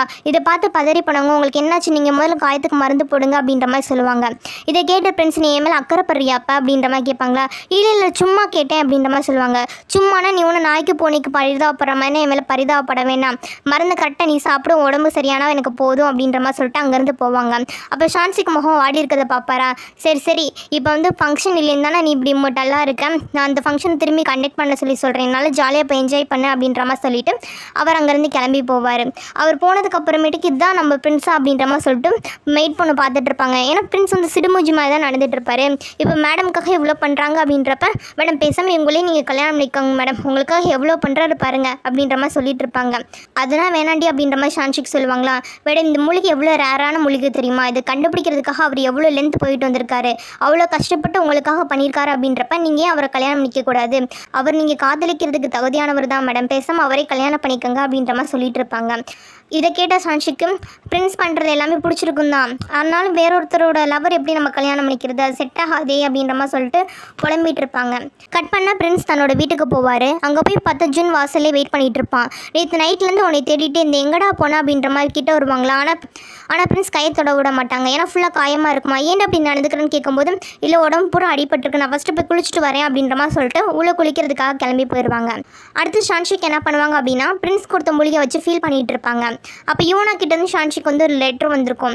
என்ன அப்படின்ற மாதிரி சொல்லி ஷான்ஷிக் க்ரியேட் பண்ணி பார்க்கும்போது தன்னோட ரெஸ்டாரண்ட்டில் புது டிஷ்ஷெல்லாம் அவன் வந்து இன்ட்ரடியூஸ் பண்ணி வச்சுருக்காளாம். அதை வந்து டேஸ்ட் பண்ணி பார்க்க சொல்லி லெட்டர் போட்டிருப்பான். இதை வந்து பார்த்துட்டு இருப்பாங்களாம். இதை பார்த்து ஷான்ஷிக்கு ரொம்ப குற்ற உணர்ச்சியாக போயிடும். சரி இப்படிப்பட்ட அப்பாவியான பொண்ணுக்கா நம்ம துரோகம் பண்ண பார்த்தோம், அது அவளோட பேர் தான் பிரின்ஸ், அவனை வந்து அவகிட்டேருந்து பிரிக்கக்கூடாது, ஏற்கனவே அவள் பாவம் அம்மா அப்பா இல்லாத பொண்ணு, அவளை நம்ம கஷ்டப்படுத்தக்கூடாது அப்படின்ற மாதிரி சொல்லிட்டு இன்னும் புலம்ப ஆரம்பிச்சிருப்பாங்க. அடுத்த சீனில் ஜூனும் பிரின்ஸும் சேர்ந்து டீ சாப்பிட்டுட்டு இருப்பாங்க. அப்போ ஜூன் பிரின்ஸ் கிட்டே கேட்பான், நேற்று ஏன் பார்ட்டி ஆர்கனைஸ் பண்ணக்கூடாதுன்னு சொல்லிட்டு நீ சொன்ன, இந்த மாதிரி நீ எந்த விஷயமே சொல்ல மாட்டேங்க, ஏன் திடீர்னு சொன்ன அப்படின்ற மாதிரி கேட்பாங்க. இப்போ என்ன உனக்கு பார்ட்டி ஆர்கனைஸ் பண்ணாதானே, ஆர்கனைஸ் பண்ணிக்கோ, ஆனால் எனக்கு ஒரு கண்டிஷன், அந்த பார்ட்டியில் வந்து நிறைய ரூல்ஸ் அண்ட் ரெகுலேஷன்ஸ்னால் ஃபாலோ பண்ணியாகணும், பசங்க பொண்ணுங்கள்லாம் க்ளோஸாக இருக்கக்கூடாது, முக்கியமாக அந்த பார்ட்டிக்கு நானும் வருவேன் அப்படின்ற மாதிரி சொல்லுவாங்க. ஏன்னா நீயும் வருவேன், அதுக்கு முன்னாடி நீ கலந்துக்க மாட்டேடா அப்படின்ற மாதிரி கேட்கும்போது, இப்போ நான் கலந்துக்கணுன்றேன், ஏன்னா ஓகேவா அப்படின்னு கேட்கும்போது, நீ பார்ட்டி வைக்க விட்டதே பெரிய விஷயம், எனக்கு அதனால் இந்த பிரச்சனை இல்லை ஓகே அப்படின்ற மாதிரி சொல்லிடுவாங்க. சரின்னு சொல்லிட்டு பிரின்ஸும் அந்த பார்ட்டிக்கு அப்ரூவல் கொடுத்துருவாங்க. கட் பண்ண பெரிய குடும்பத்து அம்மாக்கள்லாம் இருப்பாங்களே, அவங்கன்னா சேர்ந்து ஒரு இடத்துல மீட்டிங் போட்டிருப்பாங்க. அந்த மீட்டிங் தான் காட்டுவாங்க. அவங்க மீட்டிங்கில் என்ன பேசிப்பாங்க அப்படின்னா, இந்த வருஷம் நாட்டில் வந்து ரொம்ப பஞ்சமாக இருக்குது, விவசாயம் சரியாக இல்லைன்றதுனால மக்கள் கஷ்டப்படுறாங்க அப்படின்ற மாதிரி சொல்லுவாங்க. உடனே ஒவ்வொரு குடும்பத்தில் இருக்கவங்களும் தங்களால் முடிஞ்ச மூட்டை அரிசிகளை வந்து கொடுத்துட்ருப்பாங்க. அதில் நம்ம ஷான்ஷிக்கோட அம்மாவும் ஒரு 100 மூட்டை பக்கம் கொடுப்பாங்க. இப்படி மீட்டிங் எல்லாம் முடிஞ்சதுக்கப்புறம் எல்லாம் போவாங்களா, அப்போ மீட்டிங் ஆர்கனைஸ் பண்ணியிருப்பாங்களே, அவங்க ஷான்ஷிக்கோட அம்மா கிட்ட வந்து கேட்பாங்க, ஏன் மேடம் எப்பயுமே நிறைய கொடுப்பீங்க, இந்த தடவை கம்மியாக கொடுத்துருக்கீங்கன்னு கேட்கும்போது, வீட்டில் எந்த விதமான நல்ல நியூஸும் இல்லைப்பா, என்ன பண்ணுறது, அதான் கொஞ்சம் மனசு கஷ்டமாக இருக்குது, அதான் கம்மியாக கொடுத்தேன் அப்படின்ற மாதிரி சொல்லுவாங்க. நீங்கள் எதுக்கு மேடம் இதை படித்து ஃபீல் பண்ணுறீங்க, எனக்கு வந்து குறி சொல்கிற ஒருத்தவங்களுக்கு தெரியும், அவங்க சொன்னாங்கன்னா அப்படியே நடக்கும், வேணா அவங்கள்ட்ட போய் நம்ம கேட்டு பார்க்கலாமா அப்படின்ற மாதிரி பேசிகிட்டு இருப்பாங்க. சரிப்பா அங்கே போய் கேட்டாவது எதாவது நல்லது நடக்குதா அப்படின்ற மாதிரி சொல்லி அவங்க பேசிகிட்டு இருப்பாங்க. அப்படி அவங்க பேசிகிட்டு இருக்கும்போதே அவங்க ஷான்ஷிக்கோட 3 அண்ணாக்களும் அங்கே வருவாங்க. வரவங்க கையில் ஆளுக்கு ஒரு குச்சி மிட்டாய், ஐஸ்கிரீம் இதெல்லாம் வாங்கி சாப்பிட்டு வருவாங்களா. பாருங்கள், இத்தனை வயசாகியும் இன்னும் குழந்த மாதிரி சுற்றிட்டு இருக்காங்க, இவங்களுக்கு எப்போ கல்யாணம் ஆகிறது அப்படின்ற மாதிரி சொல்லிட்டு புலம்பிட்டு இருப்பாங்க. சரி விடுங்க, நைட்டு நான் உங்களை கண்டிப்பாக கூப்பிட்டு போகிறேன் அப்படின்ற மாதிரி சொல்லிட்டு மீட்டிங் ஆர்கனைஸ் பண்ணவங்களும் ஆறுதல் சொல்லி அங்கேருந்து அனுப்பி வைப்பாங்க. அடுத்த சீனில் ஷான்ஷிக் என்ன பண்ணுவாங்க அப்படின்னா, ஜுன்னை பார்க்கறதுக்காக கோர்ட்டுக்கு போயிருப்பாங்க. என்ன திடீர்னு என்னை பார்க்கறதுக்காக வந்திருக்கு அப்படின்னு கேட்கும்போது, நான் வந்து உன்னோட கிளப்பில் ஜாயின் பண்ணலான்னு முடிவு பண்ணிட்டேன், நீ தானே ஜாயின் பண்ணால் வந்து சொல்லுன்னு சொன்னேன், அதுக்கு தான் வந்திருக்கேன். ஆனால் எனக்கு ஒரு கண்டிஷன், என் கூட யூனா வருவா அப்படின்ற மாதிரி சொல்லுவாங்க. எனக்கு அதனால் ஒன்றும் பிரச்சனை இல்லை, ஏன்னா ஆல்ரெடி பிரின்ஸ் யூபம் வந்து ஜாயின் பண்ணுறேன்னு சொல்லியிருக்கான், அவனே ஜாயின் பண்ணும்போது யார் ஜாயின் பண்ணால் எனக்கு ப்ராப்ளம் இல்லை அப்படின்ற மாதிரி சொல்லுவாங்க. அப்போ பார்ட்டி எப்போ அப்படின்னு சொல்லி கேட்கும்போது, நீங்கள் புதுசாக ஜாயின் பண்ணிக்கிறனால இன்றைக்கி நைட்டே நான் வெல்கம் பார்ட்டி ஆர்கனைஸ் பண்ணுறேன், வந்துரு அப்படின்ற மாதிரி சொல்லுவாங்க. அப்போ பார்ட்டிக்கு பிரின்ஸும் வருவானான்னு கேட்கும்போது, ஆமாம் வரவா அப்படின்னு சொல்லவும் ஷான்ஷிக் வந்து யோசிப்பாங்க. அப்போ இந்த பார்ட்டியில் வந்து பிரின்ஸையும் யூனாவும் எப்படியாவது கோர்த்து விட்டுறணும், அதுக்கான பிளான் எல்லாம் நம்ம பண்ணணும் அப்படின்ற மாதிரி சொல்லிட்டு அவங்க ஒரு பக்கம் கற்பனை பண்ணிட்டு இருப்பாங்க. கட் பண்ண அரண்மனை தான் காட்டுவாங்க. ராஜா கிட்ட மந்திரிகள்னால் என்ன சொல்லுவாங்க அப்படின்னா, நாட்டில் வந்து பஞ்சமாக இருக்குது, இப்போ வந்து விளைச்சல் சரியில்லாதனால மக்கள் கஷ்டப்படுறாங்க அப்படின்ற மாதிரி பேசிகிட்டு இருப்பாங்க. ஆனால் மந்திரிகள் சொல்கிற எந்த விஷயத்தையும் ராஜா கண்டுக்கவே மாட்டாரா. அதனால் மீட்டிங் முடிஞ்சதுக்கப்புறம் மந்திரிகள்லாம் கூட்டம் போட்டு பேசுவாங்க. பிரின்ஸ் இருக்கிற வரைக்கும் பிரின்ஸோட பேச மாட்டேன் இவர் கேட்குறாரு, வேறு யாரோட பேச்சு இவர் காது கொடுத்தே கேட்க மாட்டாரு, முதல்ல பிரின்ஸை ஒழிச்சு கட்டணும், அப்போ தான் நம்ம பேசுகிறது அவர் காது கொடுத்தா அது கேட்பாரு அப்படின்ற மாதிரி சொல்லிட்டு தனியாக அவங்க பிளான் பண்ணிகிட்டு இருப்பாங்க. இன்னொரு பக்கம் ஷான்ஷிக் என்ன பண்ணுவாங்க அப்படின்னா, யூனா பார்க்கறதுக்காக யூனாவோட வீட்டுக்கு போவாங்க. யூனாக்கு ஷான்ஷிக்கை பார்த்தது ரொம்ப சந்தோஷம். ஷான்ஷிக் என்ன பக்கம் தான் வந்தியா, வா வீட்டுக்குள்ளே வா அப்படின்ற மாதிரி சொல்லுவாங்க. இல்லை யூனா, நான் வந்து உன்னை ஒரு பார்ட்டிக்கு இன்வைட் பண்ணுறதுக்காக தான் வந்தேன், நான் இன்னொரு நாள் உனக்கு வீட்டுக்குள்ளே வரேன், அப்புறம் இன்றைக்கி நைட்டு பார்ட்டி இருக்குது, நம்ம 2 பேரும் ஃப்ரெண்ட்ஸாக ஆனோம்ல, அது செலிப்ரேட் பண்ண போகிறோம், நீ அங்கே வந்துடு அப்படின்ற மாதிரி சொல்லுவாங்க. யூனாவும் சரி ஓகே நான் கண்டிப்பாக வரேன் அப்படின்ற மாதிரி சொல்லி அனுப்பி வைப்பாங்க. இந்த டைமில் பிரின்ஸ் என்ன பண்ணிகிட்டு இருப்பார் அப்படின்னா, அவரோட வீட்டில் நைட்டு பார்ட்டிக்கு எந்த ட்ரெஸ் போட்டு பார்க்குறது அப்படின்ற மாதிரி சொல்லிட்டு ஒவ்வொரு ட்ரெஸ்ஸாக போட்டு ட்ரெயில் பார்த்துட்ருப்பாரு. இது நிறைய ட்ரெஸ் போட்டிருப்பார் போல இருக்குது, அப்படி ட்ரெயில் பார்த்துட்ருப்பாரு. அடுத்து பார்ட்டி ஸ்டார்ட் பண்ணுறதுக்கு கொஞ்சம் நேரத்துக்கு முன்னாடி தான் காட்டுறாங்க. இப்போ எல்லா மெம்பர்ஸும் கொஞ்சம் கொஞ்சமாக பார்ட்டிக்கு வர ஆரம்பிச்சிட்டாங்க. யூனா வந்து ரொம்ப அழகாக ட்ரெஸ் பண்ணி சூப்பராக கிளம்பி வந்திருப்பா, பார்க்க ரொம்ப அழகாக இருப்பாளா. இதை பார்த்தது ஷான்ஷிக்கு ரொம்ப பிடிச்சி போயிடும். பரவாயில்ல, யூனா வந்து ரொம்ப சூப்பராக இருக்கா, இப்படி மட்டும் பிரின்ஸ் அவளை பார்த்தாருன்னா மயங்கிடுவார், நம்ம இவங்க 2 பேருக்கு இன்றைக்கி நல்ல ரொமான்டிக் சீன்ஸாக ரெடி பண்ணணும் அப்படின்ற மாதிரி சொல்லிட்டு அவங்க பிளான் பண்ணிட்டு இருப்பாங்க. அப்போ இங்கே வந்தவங்களை ரிசீவ் பண்ணுறதுக்காக இங்கே ஜுன் வருவாராம். அவர்கிட்ட யூனா வந்து ஷான்ஷிக்கு வந்து இன்ட்ரோ பண்ணி வைப்பாங்க. 2 பேர் நல்லா பேசிகிட்டு இருப்பாங்க. யூனாவும் தன்னை வந்து கிளப்பில் சேர்த்துக்கிட்டதுக்காக ஜூனுக்கு வந்து தேங்க்ஸ் சொல்லுவாங்க. அதெல்லாம் இருக்கட்டும் அப்படின்ற மாதிரி சொல்லிட்டு ஜாலியாக பேசிகிட்டு இருப்பாங்களா. அப்புறம் பார்ட்டி ஆரம்பிக்கிறதுக்கான நேரம் வந்துடும். எல்லோரும் பார்ட்டி ஆர்கனைஸ் பண்ணுறதுக்கு உள்ளே போயிடுவாங்க. இன்றைக்கி வந்து இந்த கிளப்பில் வந்து புதுசாக ஜாயின் பண்ணது யார், ஷான்ஷிக்கு யூனா தானே, உங்களை வந்து இந்த கிளப்போட மெம்பர்ஸ் எல்லாருக்கும் இன்ட்ரோ பண்ணி கொடுப்பாங்க.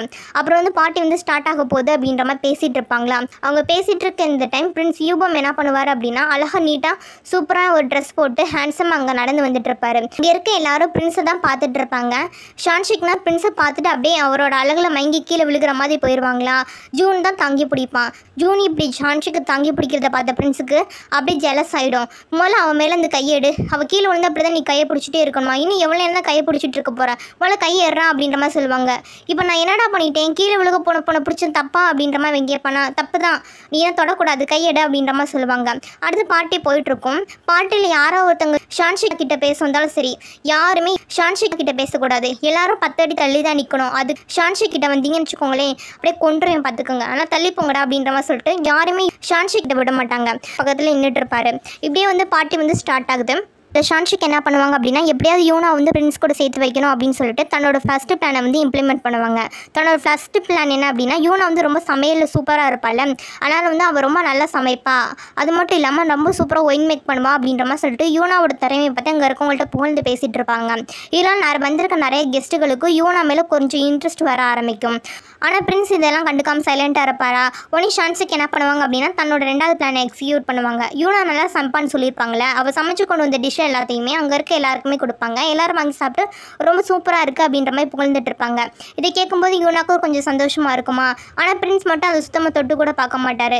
அப்போ ஷான்ஷிக் என்ன பண்ணுவாங்கன்னா ஒரு ஸ்வீட் எடுத்து வாயில் திணிச்சு விடுவாங்க, சாப்பிடு அப்படின்ற மாதிரி சொல்லிட்டு. அதை சாப்பிட்டு பார்த்த பிரின்ஸ் நல்லாவே இல்லை, சுமாராக தான் இருக்குது அப்படின்ற மாதிரி சொல்லுவாங்களா.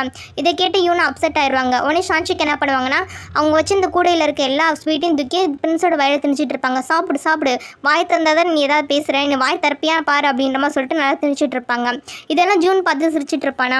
அதுக்கப்புறமேட்டுக்கு என்ன ஆகும், இந்த பிளான் சொதப்பி போச்சுல, 3வது ஏதாவது ஒரு பிளான் பண்ணணும், அப்போ தான் அவங்க சேர முடியும் அப்படின்ற மாதிரி சொல்லிட்டு அடுத்து ஷான்ஷிக் என்ன பண்ணுவாங்க அப்படின்னா நீங்கள் எல்லாரும் சாப்பிட்டு முடிச்சிட்டிங்களா, இப்போ நான் புதுசாக ஒரு கேம் வந்து இன்ட்ரோ பண்ணி வைக்க போகிறேன். இந்த கேமோட பேர் என்னன்னா புதையல் வேட்டை. இந்த மேன்ஷன் இருக்குது பார்த்தீங்களா, இங்கே ஒரு இடத்துல ஒரு கவிதையை வந்து ஒழிச்சு வச்சிருக்கேன். அந்த கவிதை யார் ஃபஸ்ட்டு கண்டுபிடிச்சி கொண்டு வந்து கொடுக்குறீங்களா உங்களுக்கு ஒரு கோல்ட் ரிங் வந்து பரிசாக கொடுக்கப்படும் அப்படின்ற மாதிரி அறிவிப்பாங்க. இந்த அறிவிப்பு கேட்டதும் அங்கே வந்திருக்க எல்லாருமே என்ன பண்ணுவாங்கன்னா கோல்ட் ரிங்கை தேடி போயிடுவாங்களா. ஆனால் பிரின்ஸ் மட்டும் போகாமல் நின்றுட்டு இருப்பாங்களா. அதை பார்த்து ஜூன் நீ தேடி போகலையா அப்படின்ற மாதிரி கேட்பாங்க. நான் எதுக்கு போகணும், என்னோட புதையல இங்கே தான் நிற்கிது, நான் எதுக்கு போகணும் அப்படின்ற மாதிரி சொல்லிட்டு ஷான்ஷிக்கை பார்த்து சொல்லிட்டு இருப்பாங்க. அதுக்கு ஜூன் சொல்லிடுவான், நீ வந்து இந்த கிளப்பில் ஒரு மெம்பர் ஆகும்னு சொல்லி தானே சேர்ந்தேன், இந்த கிளப்போட ரூல்ஸ் அண்ட் ரெகுலேஷன்ஸை நீ ஃபாலோ பண்ணி கேம் விளாடலன்னு வச்சுக்கோவேன், உன்னை கிளப்லேருந்து வெளியே அனுப்பிடுவேன், ஏன்னா கிளப்பை விட்டு வெளியே போறியான்னு கேட்கும்போது இல்லை நானும் தேடி போகிறேன் அப்படின்ற மாதிரி சொல்லிட்டு பிரின்ஸ் அங்கேருந்து கிளம்பி போவான். இப்போ எல்லாரும் புதையல் தேடி போயிட்டு இருப்பாங்களே, அப்போ யூனாவும் ஷான்ஷிக்கும் தான் பேர் பண்ணி போயிட்டு இருப்பாங்க. போகிற வழியில ஷான்ஷிக் வந்து எனக்கு ரொம்ப வயிறு வலிக்குது, நான் பாத்ரூம் போயிட்டு வரேன் அப்படின்ற மாதிரி சொல்லுவாங்க. யூனா நானும் கூட வரேன்னு சொல்லும்போது இல்லை நீ போய் புதையலை தேடு, நான் வந்து ஜாயின் பண்ணிக்கிறேன் அப்படின்ற மாதிரி சொல்லிட்டு யூனாவை மட்டும் தனியாக அனுப்பி விட்ருவாங்க. யூனாவும் புதையல் தேடி இங்கிட்டு போயிட்டு இருப்பாங்க. இங்கிட்டு வந்து ஷான்ஷிக் வந்து எதாச்சும் ஜூனை மீட் பண்ணுவாங்களா. அப்போ ஜூன் வந்து ஷான்ஷிக் கிட்ட இன்றைக்கி பார்ட்டி நீ தான் ஆர்கனைஸ் பண்ண, ரொம்ப சூப்பராக ஆர்கனைஸ் பண்ணியிருக்கேன், அதுக்குன்னா தேங்க்ஸ் அப்படின்ற மாதிரி சொல்லிட்டு இருப்பாங்க. இப்படி அவங்க 2 பேர் பேசிகிட்டு இருக்கும்போது எனக்கு முக்கியமான ஒரு வேலை இருக்குது, ஒரு ரொமான்டிக் கப்பலை பார்க்க போகிறேன் அப்படின்ற மாதிரி சொல்லுவாங்களா. யார் அது நானும் பார்க்கலாமான்னு ஜூன் கேட்பானா. சரி நீ வா அப்படின்ற மாதிரி சொல்லிட்டு அவங்க வந்து யூனா பார்க்கறதுக்கு அங்கேருந்து கூட்டிகிட்டு போயிடுவாங்க. இன்னொரு பக்கம் யூனா தேடி போயிருப்பாங்களே, அந்த டேரக்ஷனில் தான் பிரின்ஸும் அங்கே வந்திருப்பார். அவங்க 2 பேரும் புதையல் கிடைக்குமான்னு பார்த்தா கிடச்சிருக்காது. ஒருத்தர் மீட் பண்ணிக்குவாங்க. அப்படி அவங்க மீட் பண்ணிகிட்டு இருக்கும்போது பூக்கள் எல்லாம் மேலேருந்து கீழே விழுக்குமா. இதை பார்க்கும்போது ரொம்ப ரொமான்டிக்காக இருக்கும். ஆக்சுவலி இந்த பூக்கள் எல்லாம் மேலேருந்து கீழே தூவி விடுற வேலையை ஷான்ஷிக்கோட மேட் பொண்ணு தான் பார்த்துட்டு இருப்பாங்க. இது எல்லாமே ஷான்ஷிக்கோட பிளான் தான். ஏன்னா ஃபஸ்ட் டைம் வந்து அவங்க இந்த மாதிரி ஒரு சுச்சுவேஷனில் தானே மீட் பண்ணிக்கிற மாதிரி நாவல் இருந்திருக்கும். அதை வந்து இவங்க வந்து கெடுத்துட்டாங்களே. ஆனால் அந்த சீனை வந்து ரீக்ரியேட் பண்ணுற மாதிரி இது பண்ணியிருப்பாங்க. இந்த விஷயத்தை அங்கே வந்து ஷான்ஷிக் பார்க்கலாம் அப்படின்ற மாதிரி பார்ப்பாங்களா. ஆனால் எட்டம் பார்த்தாது. ஆனால் என்ன பண்ணுவாங்கன்னா ஜூனை குனிய சொல்லி நான் உன் மேலே ஏறி பார்க்குறேன் அப்படின்ற மாதிரி சொல்லுவாங்க. நீ என் மேலே ஏறியே ஆகணுமான்னு கேட்கும்போது ஆமாம் ஏறி தான் ஆகணும் அப்படின்ற மாதிரி சொல்லிட்டு ஜூன் மேலே ஏறி பார்த்துட்டு இருப்பாங்க. இன்னொரு பக்கம் பிரின்ஸ் மேலே பூவெல்லாம் விழுகும்ல. பிரின்ஸ் வந்து அவகிட்ட ரொமான்டிக்காக பேசுவான்னு சொல்லி பார்த்தா அந்த பூக்களோட ஸ்மெல் அவனுக்கு சேராமல் அலர்ஜியில் தும்மா ஆரம்பிச்சிருவான். அதுக்கப்புறமேட்டுக்கு யூனா அவங்களுக்கு எதாவது ஹெல்ப் வேணுமா அப்படின்ற மாதிரி கேட்பாங்க. அதெல்லாம் ஒன்றும் தேவையில்லை ஹர்சன் அப்படின்ற மாதிரி சொல்லுவாங்களா. அதாவது யூனா அப்படின்ற தன்னோட பேரை சொல்லாமல் வில்லி பொண்ணோட பேர் தான் ஹர்சன் அது சொல்லிடுவாங்க. என்ன நம்மள சொல்லாமல் வில்லி பொண்ணோட பேரை சொல்கிறான், அப்போ நம்மளை டீஸ் பண்ணுறதுக்காக தான் சொல்கிறான், நமக்கு வில்லி பொண்ணுக்கு ஆகாது நமக்கு தெரியாதா அப்படின்ற மாதிரி சொல்லிட்டு கோச்சுக்கிட்டு யூனா அங்கேருந்து கிளம்பி போவாங்க. ஆனால் கோச்சிட்டு போகும்போது மெய்ட் பொண்ணு என்ன பண்ணுவாங்க அப்படின்னா இவங்களோட அடுத்த ட்ராப் பண்ண எலியை பார்த்துட்டு யூனா வேகமாக பிரின்ஸ் கிட்ட ஓடி வருவாங்களா. பிரின்ஸ் வந்து என்ன பண்ணுவார் அப்படின்னா யூனா தன்னை ஹக் பண்ண மாதிரி வரும்னு கொஞ்சம் நவுந்துக்குவார். அதனால் யூனா என்ன பண்ணுவாங்க அப்படின்னா அங்கேருந்து மிஸ் ஆகி கீழே வந்து விழுக்கிற மாதிரி போவாங்க. சரின்னு சொல்லிட்டு பேலன்ஸுக்காக பிரின்ஸோட வாழை தொடுவாங்க. வாழோட சேர்ந்து இவங்களும் சரி பக்கத்தில் ஒரு குட்டை மாதிரி இருக்கும், அது மிகுல விழுந்துருவாங்க. விழுந்ததும் பிரின்ஸ் என்ன பண்ணுவார் அப்படின்னா வேகமாக குட்டைக்கிட்ட போவாரா. சரி நம்மளை கை கொடுத்து தூக்கி விட தான் வந்திருக்கான் அப்படின்ற மாதிரி சொல்லிட்டு யூனா கை கொடுப்பாங்க. ஆனால் பிரின்ஸ் என்ன பண்ணுவான் அப்படின்னா தன்னோட வாழை மட்டும் அங்கேருந்து எடுத்துக்குவான். எடுத்தவன் என்ன பண்ணுவான் அப்படின்னா யூனா பிடிச்சி சத்தம் போடுவான். என்னோட வால் எவ்வளோ ப்ரீஷியஸான வால் தெரியுமா, அதை போய் நீ தண்ணிக்குள்ளே போட்டிருக்க, யாரை கேட்டு போட்ட, உனக்கு உயிரை வாழணும் ஆசை இருக்கா இல்லையா அப்படின்ற மாதிரி மிரட்ட ஆரம்பிச்சிருவான். யூனா என்னை மன்னிச்சிருங்க, நான் தெரியாமல் பண்ணிட்டு இனிமேல் அப்படி பண்ண மாட்டேன் அப்படின்ற மாதிரி பேசிகிட்டு இருப்பாங்க.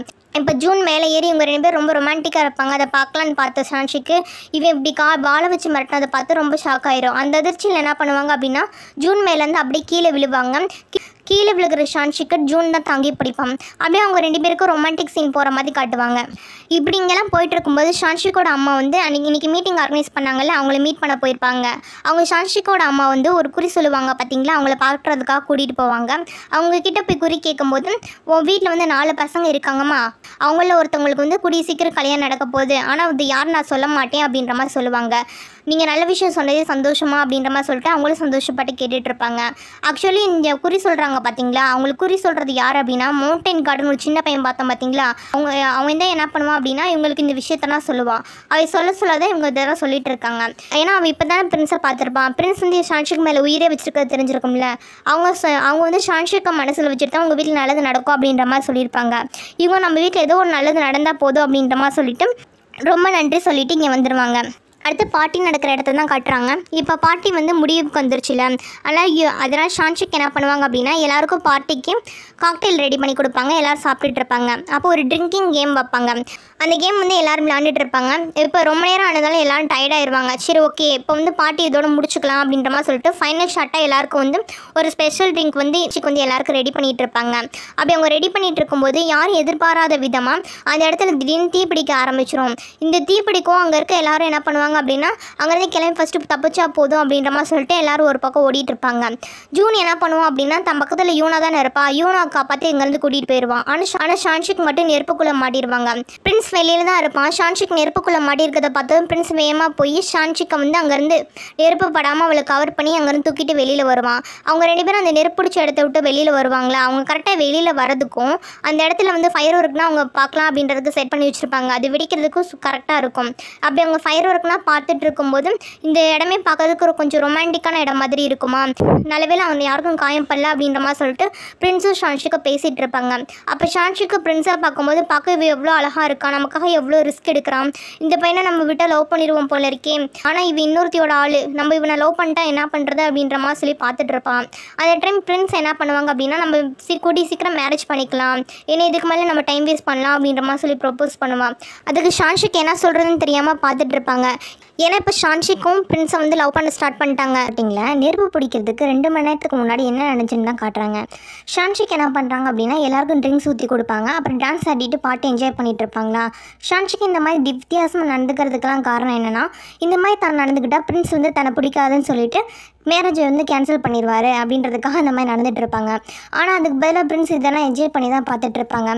சரி கல்யாணத்தை வேணான்னு சொல்லுவான்னு பார்த்தா இப்படி பண்ணிகிட்டு இருக்கானே அப்படின்ற மாதிரி சொல்லிட்டு அவங்க கொஞ்சம் அப்செட் ஆயிடுவாங்க. சரி அடுத்து என்ன பண்ணலாம் அப்படின்ற மாதிரி சொல்லிட்டு ஒரு புதுசாக ஒரு கேம் வந்து இன்ட்ரோ பண்ணி வைப்பாங்க. அதில் ஒரு டவர் மாதிரி இருக்கும், அது ஃபுல்லாக பாக்ஸால் செய்யப்பட்டது.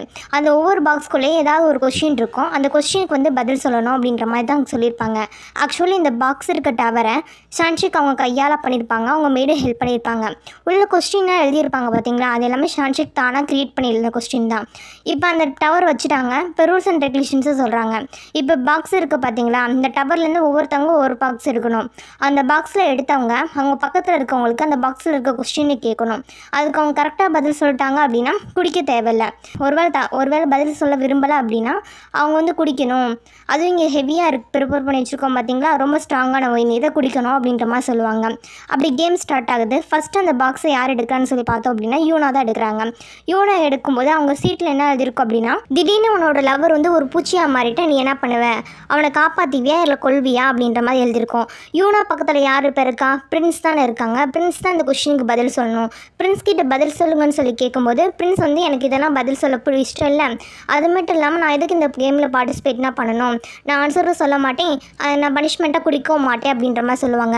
இப்போ ஒரு ஆள் ரூல்ஸை மதிக்கல அப்படின்னா யாருமே மதிக்க மாட்டாங்களா. ஆனால் பிரின்ஸுக்கு பதிலாக ஷான்ஷிக் தான் போய் அந்த ஒயினை குடிப்பாங்க. இதை பார்த்துட்டு இருந்த பிரின்ஸுக்கு ஷான்ஷிக் நமக்காக என்னளவு பண்ணுறா பாரு அப்படின்ற மாதிரி சொல்லிட்டு இன்னும் காதல் கூடிக்கிட்டே இருக்கும். அதுக்கப்புறம் என்ன பண்ணுவார் அப்படின்னா இப்படி ஷான்ஷிக் தனக்கு பதிலாக குடிக்கிறத பார்த்ததுனால அவர் இம்ப்ரெஸ் ஆகிட்டு சரி நம்மளும் இதில் பார்ட்டிசிபேட் பண்ணலாம் அப்படின்னு சொல்லிட்டு யூனாக்கு அப்புறம் இருக்கிற பிரின்ஸ் தானே அவரும் ஒரு பாக்ஸ் வந்து எடுப்பார். அவரோட பாக்ஸில் என்ன எழுதியிருக்கும் அப்படின்னா உன்னோட அண்டர்வேர் கலர் என்ன அப்படின்ற மாதிரி எழுதியிருக்கும். இப்போ பிரின்ஸுக்கு பக்கத்தில் நிற்கிறது வந்து ஷான்ஷிக்கிட்ட எப்படி இந்த கொஸ்டின் கேட்குறது அப்படின்றதுக்காக மாற்றி என்ன கேட்பார் அப்படின்னா உன்னோட லாஸ்ட் கிஸ் எப்போ கொடுத்த, யாருக்கு கொடுத்த அப்படின்ற மாதிரி கேட்பாரு. ஷான்ஷிக் தான் கொஸ்டின் ப்ரிப்பேர் பண்ணது, நம்ம இந்த மாதிரி ஒரு கொஸ்டின் எழுதவே இல்லையே அப்படின்ற மாதிரி ஆர்கியூ பண்ணுவாங்களா. அதுக்கு பிரின்ஸ் நான் தான் சொல்கிறேன்னு இதுதான் கொஸ்டின், பதில் சொல்ல அப்படின்ற மாதிரி சொல்லுவாங்க. அதுக்கு ஷான்ஷிக் என்ன சொல்லுவாங்கன்னா, நான் பிறந்ததுலேருந்து இது வரைக்கும் யாரையுமே கிஸ் பண்ணதே இல்லை தெரியுமா, ஏன்னா ஒரு பெரிய குடும்பத்து போனல அப்படின்ற மாதிரி பேசிகிட்டு இருப்பாங்க. உடனே பிரின்ஸ் அன்றைக்கி தாண்டி நம்ம 2 பேரும் ஒன்றா இருந்தோம், நீ கிஸ் பண்ணலன்னு சொல்ல வர அப்படின்ற மாதிரி ஆரம்பிப்பாரா. உடனே ஷான்ஷிக் வாய் மூடுறா, எல்லோரும் முன்னாடி மேடம் பேச வாய் மூட புரியா இல்லையா அப்படின்ற மாதிரி சொல்லிட்டு வாய் க்ளோஸ் பண்ணி வைப்பாங்க.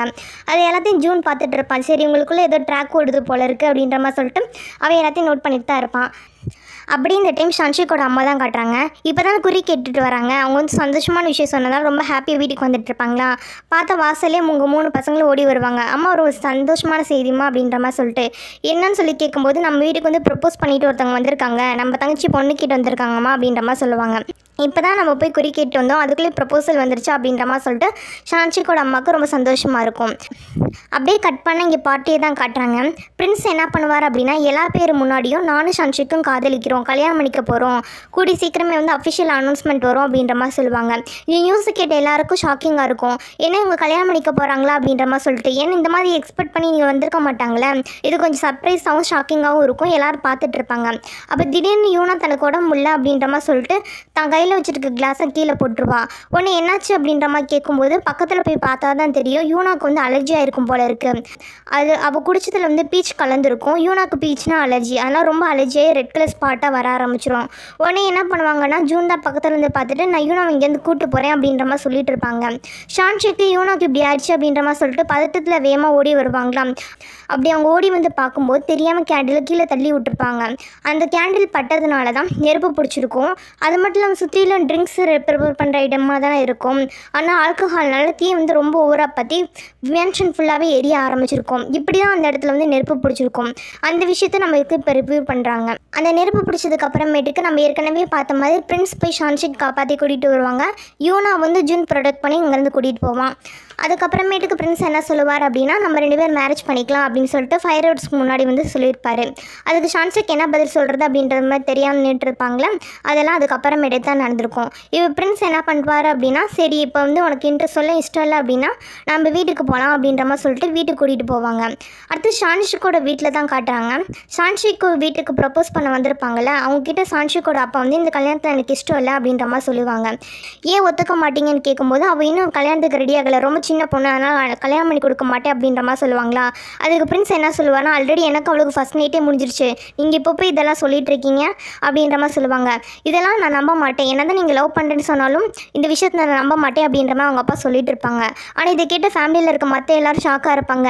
சின்ன பிள்ளைமா இருந்துட்டு இது என்ன வேலை பண்ணி வச்சிருக்கு பாரு அப்படின்ற மாதிரி எல்லோரும் பார்த்துட்டு இருப்பாங்க. ஆனால் அவங்க அப்பா என்ன சொல்லிடுவாருன்னா, இன்னும் அவங்களுக்கு 3 அண்ணாக்கா இருக்காங்க, அண்ணாக்களுக்கு இன்னும் கல்யாணம் ஆகலை, அதனால் நம்ம கல்யாணம் பண்ணி வைக்க முடியாது அப்படின்ற மாதிரி பேசிகிட்டு இருப்பாங்க. ஷான்ஷிக் பார்ப்பாங்க, இங்கே என்ன நடந்துட்டுருக்கு, எல்லோரும் நம்மள வச்சு கேம் ஆடுறாங்க போல் அப்படின்ற மாதிரி பார்த்துட்டு இருப்பாங்களா. அப்போ ஷான்ஷிக்கோட அப்பா என்ன சொல்லுவார் அப்படின்னா, என் பொண்ணும் நீங்கள் லவ் பண்ணுறீங்கன்னா லவ் பண்ணிக்கோங்க, அதுக்காக என் பொண்ணு உங்களுக்கு கல்யாணம்னா பண்ணி கொடுக்க முடியாது அப்படின்ற மாதிரி பேசிகிட்டு இருப்பாங்க. அதுக்கு பிரின்ஸ் என்ன சொல்லுவார் அப்படின்னா, அன்றைக்கி ஃபஸ்ட்டு எல்லாத்தையும் ஸ்டார்ட் பண்ணதே உங்கள் பொண்ணு தான், நான் அவளை எதுவுமே பண்ணலை, இப்போ போய் அவளை கல்யாணம் பண்ணி கொடுக்க மாட்டேன்னு சொல்கிறீங்க, நீங்கள் கேளுங்க, உங்கள் பொண்ணுக்கு என்னை ரொம்ப பிடிக்கும் அப்படின்ற மாதிரி அவங்க சொல்லிட்டு இருப்பாங்க. இதை கேட்டு ஷான்ஷிக் வாயை மூடுறா, எல்லா பேர் முன்னாடி என்னை அவமானப்படுத்துறதே உனக்கு வேலையாக போச்சு, என்ன நியூஸ் கட் பண்ணாமல் உன்னால் இருக்க முடியாதா, இப்படி என்னை அவமானப்படுத்துகிற அப்படின்ற மாதிரி சொல்லி பேசிகிட்டு இருப்பாங்க. பிரின்ஸ் அப்புறம் சைலண்ட்டாக இருப்பாங்களா. ஆனாலும் அவங்க அப்பா என்ன பண்ணுவாங்க அப்படின்னா, இந்த கல்யாணத்தை என்னால் அக்செப்ட் பண்ணிக்க முடியாதுப்பா, ஏன்னா இதுக்கான ரீசன் வந்து நீ மாப்பிள்ளை அப்படின்றதுனால தான், என்னால் ராஜ் குடும்பத்துக்கு கூட சம்மந்தம் வச்சுக்க முடியாது, அதே மாதிரி என்னோட பொண்ணை ராஜ் குடும்பத்துக்கு கல்யாணம் பண்ணி கொடுக்க முடியாது, ஆனால் இந்த கல்யாணத்தை மறந்துடு அப்படின்ற மாதிரி சொல்லிட்டு அங்கேருந்து கிளம்பி போயிடுவாங்க. ஷான்ஷிக்கால என்ன பண்ண முடியும், அவங்க அப்பா சொன்னது தானே கேட்டாகணும், அதனால் இந்த மேரேஜ் இப்போதைக்கு நடக்காது அப்படின்ற மாதிரி சொல்லிட்டு அவங்களும் அங்கேருந்து கிளம்பி போயிடுவாங்க. ஷான்ஷிக் வீட்டில் எல்லாம் கிளம்பி போனதுக்கப்புறம் ஷான்ஷிக்கோட 3 அண்ணாங்க மட்டும் இருப்பாங்களே, அவங்களை தனியாக ஃப்ரெண்ட்ஸ் பிடிச்சி வச்சுக்கிட்டு, இப்போ நீங்கள் 3 பேரும் என்ன பண்ணுறீங்க அப்படின்னா, 2 மாதத்துக்குள்ளே ஒரு நல்ல பொண்ணை பார்த்து கல்யாணம் பண்ணிக்கிறீங்க, உங்கள் 3 பேருக்கும் 2 மாதத்துக்குள்ளே கல்யாணம் நடக்குன்னு வச்சுக்கோங்களேன், அடுத்து என்ன பண்ணுவீங்க உங்களுக்கே தெரியும்ல, அப்புறம் என்ன மோசமானவனை தான் நீங்கள் பார்க்க வேண்டியது இருக்கோ அப்படின்ற மாதிரி சொல்லி மிரட்டுவாங்க. சரிங்க ஃப்ரெண்ட்ஸ், நாங்கள் கல்யாணம் பண்ணிக்கிறோம் அப்படின்ற மாதிரி சொல்லிட்டு அவங்க 3 பேர் சொல்லுவாங்க. சரி இப்படியே நல்ல பையனாக இருக்கணும் அப்படின்ற மாதிரி சொல்லிட்டு பிரின்ஸ் என்ன பண்ணுவார்னா அங்கேருந்து கிளம்பி போயிடுவார். இன்னொரு பக்கம் ஷான்ஷிக்கோட வீட்டில் தான் காட்டுவாங்க. ஷான்ஷிக்கோட அம்மா என்ன பண்ணுவாங்கன்னா, ஏண்டி இவ்வளோ பெரிய விஷயம் நடந்திருக்கு, இது முன்னாடி என்கிட்ட சொல்கிறது இல்லையா அப்படின்ற மாதிரி சொல்லி சத்தம் போடுவாங்க. அது வந்துமா அப்படின்ற மாதிரி ஷான்சிக்கு சொல்லுவாங்களா. அவங்க ரொம்ப கோவப்பட்டவங்க என்ன பண்ணுவாங்கன்னா, மேடு போய் அந்த கத்திரிக்கோள் எடுத்துருவா அப்படின்ற மாதிரி சொல்லுவாங்க.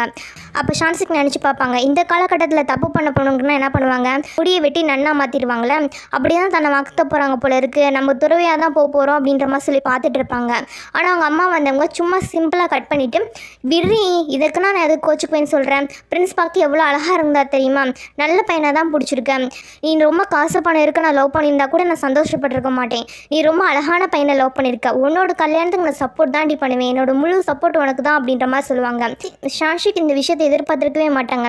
ஏன்னா இவங்க இப்போ இருக்கிறது வந்து ஜோஷன் காலகட்டம், இப்போ போய் இப்படி ஃப்ராங்காக ஒரு அம்மா இருக்காங்களா அப்படின்ற மாதிரி பார்த்துட்டு இருப்பாங்க.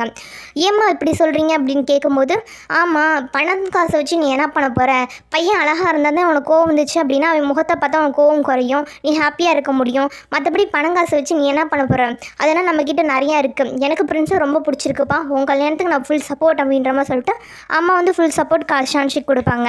ஷான்ஷிக்கு இப்போ கொஞ்சம் ரிலாக்ஸாக இருக்கும். அப்போ ஷான்ஷிக்கு நினச்சி பார்ப்பாங்க, ஒருவேளை நம்ம பிரின்ஸை கல்யாணம் பண்ணிக்கலாமோ, நம்ம ஏன் யோசிக்கக்கூடாது அப்படின்ற மாதிரி சொல்லி பார்த்துட்டு இருப்பாங்க. இன்னொரு பக்கம் பிரின்ஸ் என்ன பண்ணுவார் அப்படின்னா, தன்னோட வீட்டில் வந்து தன்னோட பொருட்கள் எடுத்து வச்சுட்டு இருப்பாரா, அப்போ ஒரு விஷயத்தை கீழே தட்டி விட்டுருவார், அதுலேருந்து அவங்க அம்மாவோட ரிங் வந்து கீழே விழுகும். அதை பார்த்ததும் பிரின்ஸுக்கு வந்து பழசெல்லாம் ஞாபகம் வரும். சின்ன வயசில் பிரின்ஸோட அம்மா என்ன பண்ணியிருப்பாங்க அப்படின்னா, நான் வந்து ராஜாக்கு எதிராக கிளர்ச்சி பண்ண போகிறேன் அப்படின்ற மாதிரி சொல்லிட்டு போய் ராஜாக்கு எதிராக போர் பண்ணியிருப்பாங்க. அதுக்கு அவங்க அப்பா கூட போயிருக்க மாட்டாங்க. இந்த கிளர்ச்சியோட விளைவாக அவங்க அம்மா வந்து ராஜா வந்து கொண்டிருப்பாங்க. அதாவது இப்போ கரண்ட்டில் ராஜாவாக இருக்கார்ல அவர் கொண்டிருப்பாங்க. இப்போ கரண்ட்டில் ராஜாவாக இருக்கிறது பிரின்ஸோட அப்பாவோட தம்பி. அவர் வந்து கொண்டிருப்பார். கொன்னதுக்கு அப்புறமேட்டுக்கு பிரின்ஸோட அப்பாவையும் கொலை பண்ண வருவாரா. ஆனால் பிரின்ஸ் ரொம்ப கெஞ்சி கேட்குறதுனால, சரி ஓகே உன்னோட அப்பா வந்து கொல்லாமல் உயிர் பிச்சை போட்டு விருனேன், அதுக்கு பதில் நீ எனக்கு அடிமையாக இருக்கணும், நான் சொல்கிறபடி கேட்கணும், ஓகேவா அப்படின்னு கேட்கும்போது பிரின்ஸும் சரி உங்கள் பேச்சை கேட்குறேன் அப்படின்ற மாதிரி சொல்லிட்டு வந்திருப்பாங்க. அதுக்கப்புறத்துலேருந்து தான் பிரின்ஸ் ராஜா என்ன சொன்னாலும் செய்ய ஆரம்பிச்சிருப்பாங்க. சின்ன வயசுலேயே பிரின்ஸை கட்டாயப்படுத்தி வாழ்வித்தையெல்லாம் கற்றுக்க சொல்லுவாங்க. அதுக்கப்புறம் தனக்கு பிடிக்காதவங்க தனக்கு தேவையில்லாதவங்க எல்லாத்தையும் பிரின்ஸை கொலை பண்ண வச்சு பிரின்ஸ் வந்து ஒரு மான்ஸ்டர் மாதிரியே வளர்த்துட்டு இருப்பாங்க. பிரின்ஸ் இப்படி தான் தன்னோட லைஃப் வந்து லீட் பண்ணிட்டு வந்திருப்பாங்க. அதுக்கப்புறமேட்டுக்கு கொஞ்ச நாள் கழிச்சு பிரின்ஸோட அப்பா நோய்வாய்ப்பட்டு இறந்து போயிடறாரு. பிரின்ஸோட அப்பா இறந்ததுக்கு அப்புறமேட்டுக்கு பிரின்ஸ் ரொம்ப தனிமையில் தான் இருக்கிறாரு. இன்ன வரைக்கும் அவர் கூட வேறு யாருமே இல்லை. அதெல்லாம் நினச்சி பார்த்து பிரின்ஸ் ஃபீல் பண்ணிட்டு இருப்பாங்க. நம்மளோட லைஃப் இந்த மாதிரி மாறிடுச்சு அப்படின்ற மாதிரி சொல்லிட்டு ஃப்ரெண்ட்ஸ் வந்து ஃபீல் பண்ணிட்டு இருப்பாங்க. இன்னொரு பக்கம் அரண்மனை தான் காட்டுவாங்க. அங்கே ராஜமாதாவை பார்க்கறதுக்காக வெளியே பொண்ணு போவாங்க. போனவங்க ராஜமாதா கிட்ட, ராஜமாதா எனக்கு பிரின்ஸ் தீபம் ரொம்ப பிடிச்சிருக்கு, அவர் எனக்கு கல்யாணம் பண்ணி வைக்க ஏற்பாடு பண்ணுங்களே அப்படின்ற மாதிரி சொல்லுவாங்க. ஆனால் அவன் தான் இன்னொரு பொண்ணு லவ் பண்ணுறானேம்மா, அவனை எப்படி உனக்கு கல்யாணம் பண்ணி வைக்கிறேன்னு கேட்கும்போது, ப்ளீஸ் ராஜமாதா எனக்கு அவனை தான் பிடிச்சிருக்கு, வேறு யாரும் நான் கல்யாணம் பண்ணிக்க மாட்டேன்னு சொல்லி ரொம்ப அடம் பிடிப்பாங்களா. ராஜமாதா சரி ஓகே சொல்கிறேன்றதுக்காக நான் உனக்கு ஹெல்ப் பண்ணுறேன் அப்படின்ற மாதிரி சொல்லுவாங்க. அப்போ தான் அந்த வெளி பொண்ணுக்கும் கொஞ்சம் சந்தோஷமாகவே இருக்கும். கட் பண்ணால் ஜூனோட வீட்டில் தான் கட்டுவாங்க. ஜூனோட அப்பா வாசலில் நின்றுட்டுருப்பாங்களா. அப்போ வெளியே போன ஜூன் வீட்டுக்கு வருவார். வீட்டுக்கு வந்த ஜூனுக்கு நல்லா டோஸ் சொல்லுவோம். நேற்று நைட்டு என்னடா பண்ணி வச்சுருந்தீங்க, அந்த மேன்ஷனையும் நெருப்பால் எரிய வச்சுருக்கீங்க, என்ன நினச்சிட்டு இருக்கோம் மனசில், இப்படி தான் பார்ட்டி ஆர்கனைஸ் பண்ணி வீட்டு சொத்தை அழிப்பியா, அது மட்டும் இல்லாமல் யாருக்காவது ஏதாவது ஒரு பிரச்சனை வந்துச்சு அப்படின்னா என்னோட பதவிக்கு என்ன ஆகுது, இதுதான் உனக்கு ஃபஸ்ட் அண்ட் லாஸ்ட் வார்னிங்காக இருக்கணும், இந்த மாதிரி பார்ட்டி பண்ணுறேன் அது பண்ணுறேன் இது பண்ணுறேன்னு சொல்லிட்டு ஏதாவது என் பேர் கெட்ட பேர் வந்துச்சுன்னு வச்சுக்கவே உன்னை வீட்லேயே வச்சுக்க மாட்டேன், குடும்பத்தை விட்டு துரத்தி விட்ருவேன் அப்படின்ற மாதிரி மிரட்டுவார். அதுக்கு ஜூனும் சரிங்க பண்ணிமல் அப்படி பண்ண மாட்டேன் அப்படின்ற மாதிரி பேசிகிட்டு இருப்பாங்க. இது ஒரு பக்கம் போயிட்டு இருக்கும்போது பாட்டியில் பிரின்ஸ் வந்து அனௌன்ஸ் பண்ணியிருப்பார்ல, நானும் ஷான்ஷிக்கும் கூடி சீக்கிரம் மேரேஜ் பண்ணிக்க போகிறேன்னு சொல்லிட்டு இந்த விஷயம் தான் ஊரில் வந்து ஹாட் டாப்பிக்காக போயிட்டுருக்கோம். ஊரில் இருக்க எல்லாருமே இந்த பொண்ணு கல்யாணம் பண்ணிக்க போது போல இருக்கப்பா பிரின்ஸ் அப்படின்னு சொல்லிட்டு காசிப் பேச ஸ்டார்ட் பண்ணுவாங்க. இது எந்த அளவுக்கு போயிட்டுருக்கு அப்படின்னா, ஷான்ஷிக் நடந்து போயிட்டு இருப்பாங்க, அவங்க முன்னாடியே காசிப் பேசிகிட்டு இருப்பாங்களா. அப்படி ஷான்ஷிக் இந்த காசிப்லாம் கேட்டுட்டு போயிட்டு இருக்கும்போது எதேச்சியாக தெரியாமல் ஒரு ஃபாரினர் மேலே இடிச்சு அவர் வந்து கீழே விழுந்துருவார். பார்க்குறதுக்கு ரொம்ப பஸ் இல்லை சாப்பிடாத மாதிரி இருப்பாரா. உடனே அவரை கூட்டிகிட்டு போய் சாப்பிடலாம் வாங்கி கொடுப்பாங்க. அவர் சாப்பிட்டு முடிச்சதுக்கு அப்புறமேட்டுக்கு அவர்கிட்ட நல்லா பேசிட்டு, வாங்க உங்களுக்கு புதுசாக ட்ரெஸ் எடுத்து தரேன் அப்படின்னு சொல்லிட்டு தன்னோட ட்ரெஸ் ஷாப் போய் ட்ரெஸ் வாங்கி கொடுப்பாங்க. ஆனால் கடைக்காரங்க என்ன சொல்லுவாங்க, இவருக்குன்னா ட்ரெஸ் சேல்ஸ் பண்ண முடியாதுமா, பார்த்தா ஃபாரினர் மாதிரி இருக்கார், ஏதாவது புதுசாக தொத்திமே அதை கொண்டு வந்திருந்தால் என்ன பண்ணுறது அப்படின்ற மாதிரி சொல்லுவாங்க. நான் கேரண்டி தரேன் நீங்கள் கொடுங்கன்னு சொல்லவும் அவங்களும் வந்து ட்ரெஸ்ஸு கொடுப்பாங்க. இதுக்கு ஃபாரினர் வந்து ரொம்ப நன்றிமா அப்படின்ற மாதிரி சொல்லிட்டு ஷான்ஷிக் தேங்க்ஸ் சொல்லிட்டு அங்கேருந்து கிளம்பி போயிடுவாங்க. அவர் வந்து அனுப்பி விட்டுட்டு ஷான்ஷிக் என்ன பண்ணுவாங்க அப்படின்னா, சரி நம்ம போய் யூனா மீட் பண்ணலாம், நேற்று அவளுக்கு காயம் பட்டுச்சுல எப்படி இருக்குன்னு கேட்கலாம் அப்படின்ற மாதிரி சொல்லிட்டு யூனாவோட வீட்டுக்கு போவாங்க. யூனா வீட்டில் இருக்காளா அவளை பார்க்கணும்னு கேட்கும்போது மேடம் வந்து வீட்டில் இல்லை, அவங்களுக்கு உடம்பு கொஞ்சம் பரவாயில்லாமல் தான் இருக்குது, அவங்க வெளியே போயிட்டாங்க அப்படின்ற மாதிரி சொல்லுவாங்க. சரி ஓகே நான் வந்து கேட்டேன்னு சொல்லுங்கள், அவளுக்கு சரியானா போதும் அப்படின்ற மாதிரி சொல்லிட்டு அவங்க அங்கேருந்து கிளம்பி வருவாங்க. அப்படி அவங்க கிளம்பி வீட்டுக்கு போயிட்டு இருக்க வழியில் யூனாவோட அப்பாவை மீட் பண்ணுவாங்களா. யூனாவோட அப்பா ஷான்சி கிட்ட நல்லா பேசுவாங்க. ஷான்ஷிக் அம்மா நீ என் பொண்ணோட ஃப்ரெண்டுன்னு கேள்விப்பட்டேன், எனக்கு ரொம்ப சந்தோஷம். மற்ற பொண்ணுங்கன்னா அவ கூட பழகாதப்ப நீ பழகிறன்றது எனக்கு ரொம்ப சந்தோஷமாக தான் இருக்குது. நாங்களும் நோம்பல் ஃபேமிலி தான் அம்மா, அதை நீ புரிஞ்சுக்கிட்டதுக்கு ரொம்ப தேங்க்ஸ் அப்படின்ற மாதிரி சொல்லுவாங்க. அதெல்லாம் ஒன்றும் இல்லை அங்கிள், எனக்கு யூனா ரொம்ப நல்லா தெரியும், அவள் ரொம்ப நல்ல பொண்ணு அப்படின்ற மாதிரி பேசும்போது சரிம்மா இதுக்கு மேலே என் பொண்ணு கூட இதே மாதிரி ஃப்ரெண்ட்ஷிப் ஆயிரு அப்படின்ற மாதிரி சொல்லிட்டு அவர் அங்கேருந்து கிளம்பி போயிடுவாராம். கிளம்பி போனதுக்கப்புறமேட்டுக்கு தான் நமக்கு ஒரு விஷயத்தை ரிவீல் பண்ணுறாங்க. யூனா வெளியில் எங்கேயும் போயிருக்க மாட்டாங்க, அவங்க வீட்டுக்குள்ளேயே தான் இருந்திருப்பாங்க. ஆனால் ஏன் ஷான்ஷிக்கை பார்க்க வர மாட்டாங்கன்னு தெரியல. இதுக்கு பின்னாடி ஏதாவது காரணம் இருக்கா அப்படின்றத இப்போ ரிவீல் பண்ணல, பின்னாடி இது ரிவீல் பண்ணலாம். கட் பண்ண ஷான்ஷிக் வந்து எல்லா பக்கம் சுற்றிட்டு வீட்டுக்கு வந்திருப்பாங்க. வீட்டுக்கு வந்த ஷான்ஷிக் ரொம்ப டயர்டாக இருப்பாங்களா. உடனே மெய்ட் பொண்ணு என்ன பண்ணுவாங்க அப்படின்னா மெடிசன் ரெடி பண்ணி ஷான்ஷிக் குடிக்க கொடுப்பாங்க. இது வந்து பிரின்ஸ் கலெக்ட் பண்ணி கொண்டு வந்து கொடுத்த மூலிகைகளை ரெடி பண்ணது மேடம் அப்படின்ற மாதிரி சொல்லுவாங்க. அந்த மூலிகையை பார்க்கும்போது ஷான்ஷிக்கு பிரின்ஸ் எவ்வளோ கஷ்டப்பட்டு அடிபட்டு கொண்டு வந்து மூலிகை கொடுத்துருப்பான், அந்த விஷயம் தான் ஞாபகம் வரும். அவள் பிரின்ஸ் நம்மக்கிட்ட ரொம்ப நல்லபடியாக தான் நடந்துக்கிறான், நம்ம மேலே ரொம்ப அக்கறையாகவும் இருக்கான், பேசாமல் அவனை லவ் பண்ணலாமா, அவன் நம்மளை லவ் பண்ணுறதுனால சுற்றிட்டு இருக்கா அப்படின்ற மாதிரி சொல்லி யோசிச்சு பார்ப்பாங்க. அப்போ தான் அவங்களுக்கு யூனா ஞாபகம் வரும். ஆமாம் இப்போ யூனா கூட முடியாமல் தானே இருக்கா, அவளை யார் கேர் பண்ணிக்குவான், இந்நேரம் நம்ம இல்லை அப்படின்னா இந்த கேர் ஃபுல்லாக யூனாக்கு தானே கிடச்சிருக்கோம், அப்போ நமக்கு கிடைக்குது அப்படின்றப்ப யூனா என்ன பண்ணுவா அப்படின்ற மாதிரி சொல்லிட்டு கொஞ்சம் கில்ட்டாகவும் ஃபீல் ஆகிட்டு இருக்கும். இவங்க அப்படி பேசிகிட்டு இருக்கும்போதே அவங்க வீட்டில் யாரும் எகிரி குதிக்கிற மாதிரி இருக்குமா, யார் அப்படின்ற மாதிரி சொல்லிட்டு இவங்க 2 பேர் பார்த்துட்டு இருப்பாங்க. கடைசியில் பார்த்தா ஜூன் தான் செவரேறி குடிச்சு வந்திருப்பான். இந்நேரத்துக்கு இங்கே என்ன பண்ணுற அப்படின்னு கேட்கும்போது ஒரு முக்கியமான விஷயம் வந்துட்டு சொல்லணும், அதுக்காக தான் வந்தே அப்படின்ற மாதிரி ஷான்சி கிட்ட சொல்லுவான். முக்கியமான விஷயமா, என்ன சொல்லணும் சொல்லு அப்படின்னு கேட்கும்போது அது வந்து அப்படின்ற மாதிரி இழுப்பானா, இப்போ நம்மக்கிட்ட ப்ரொப்போஸ் தான் மனப்பாறம் போல இருக்குது அப்படின்ற மாதிரி சொல்லி ஷான்சிக்கு நினைப்பாங்க. ஏன்னா பார்ட்டியில் இவங்க மேலேருந்து கீழே விழுகும்போது அவன் தாங்கியே பிடிச்சிருப்பாங்களே, அது ஒரு ரொமான்டிக் சீன் மாதிரி போயிருக்கோம்ல, அதை வச்சு கெஸ் பண்ணி நினச்சிட்டு இருப்பாங்க. ஆனால் ஜூன் என்ன சொல்லுவான் அப்படின்னா எனக்கு வந்து யூனா ரொம்ப பிடிச்சிருக்கு, நான் அவளை லவ் பண்ணுறேன் அப்படின்ற மாதிரி சொல்லுவாங்க. இதை கேட்டு ஷான்ஷிக் கதை திறந்துட்டு என்ன சொல்கிறேன், யூனாவை லவ் பண்ணுறியா அப்படின்ற மாதிரி கேட்பாங்க. மேடுக்கும் ஷாக்காக இருக்கும், ஏன்னா யூனாவை லவ் பண்ணுறீங்களான்னு கேட்கும்போது ஆமாம் நான் யூனாவை தான் லவ் பண்ணுறேன், அப்போ பார்ட்டியில் ட்ரிங்க்ஸ் கேம் நடந்துச்சுல அதில் எனக்கு பதில் அவள் குடிச்சால, அப்போலேருந்தே எனக்கு அவள் மேலே லவ் வந்துருச்சு, அதுக்கு முன்னாடிலேருந்து எனக்கு அவளை பிடிச்சிருந்துச்சு அப்படின்ற மாதிரி சொல்லுவாங்க. உனக்கு அப்போலேருந்து அவளை பிடிச்சிருக்கு அப்படின்னா நீ இதுக்கு பிரின்ஸ் கூட அவளை கோர்த்துவிட பார்த்தா அப்படின்ற மாதிரி கேட்பாங்க. எனக்கு அப்போனா தோணலை, அதுக்கப்புறம் தான் தோணுச்சு அப்படின்ற மாதிரி யூன் சொல்லுவானா. அப்புறம் ப்ளீஸ் ஷான்ஷிக்கு நீ எனக்கு ஹெல்ப் பண்ணு, நீ தான் என்னையும் யூனாவை சேர்த்து வைக்கணும், ஏன்னா நீ தான் யூனாவோட க்ளோஸ் ஃப்ரெண்டு அப்படின்ற மாதிரி கேட்டுட்டு இருப்பான். இதை கேட்குற ஷான்ஷிக்கு என்ன பண்ணுறதுனே தெரில.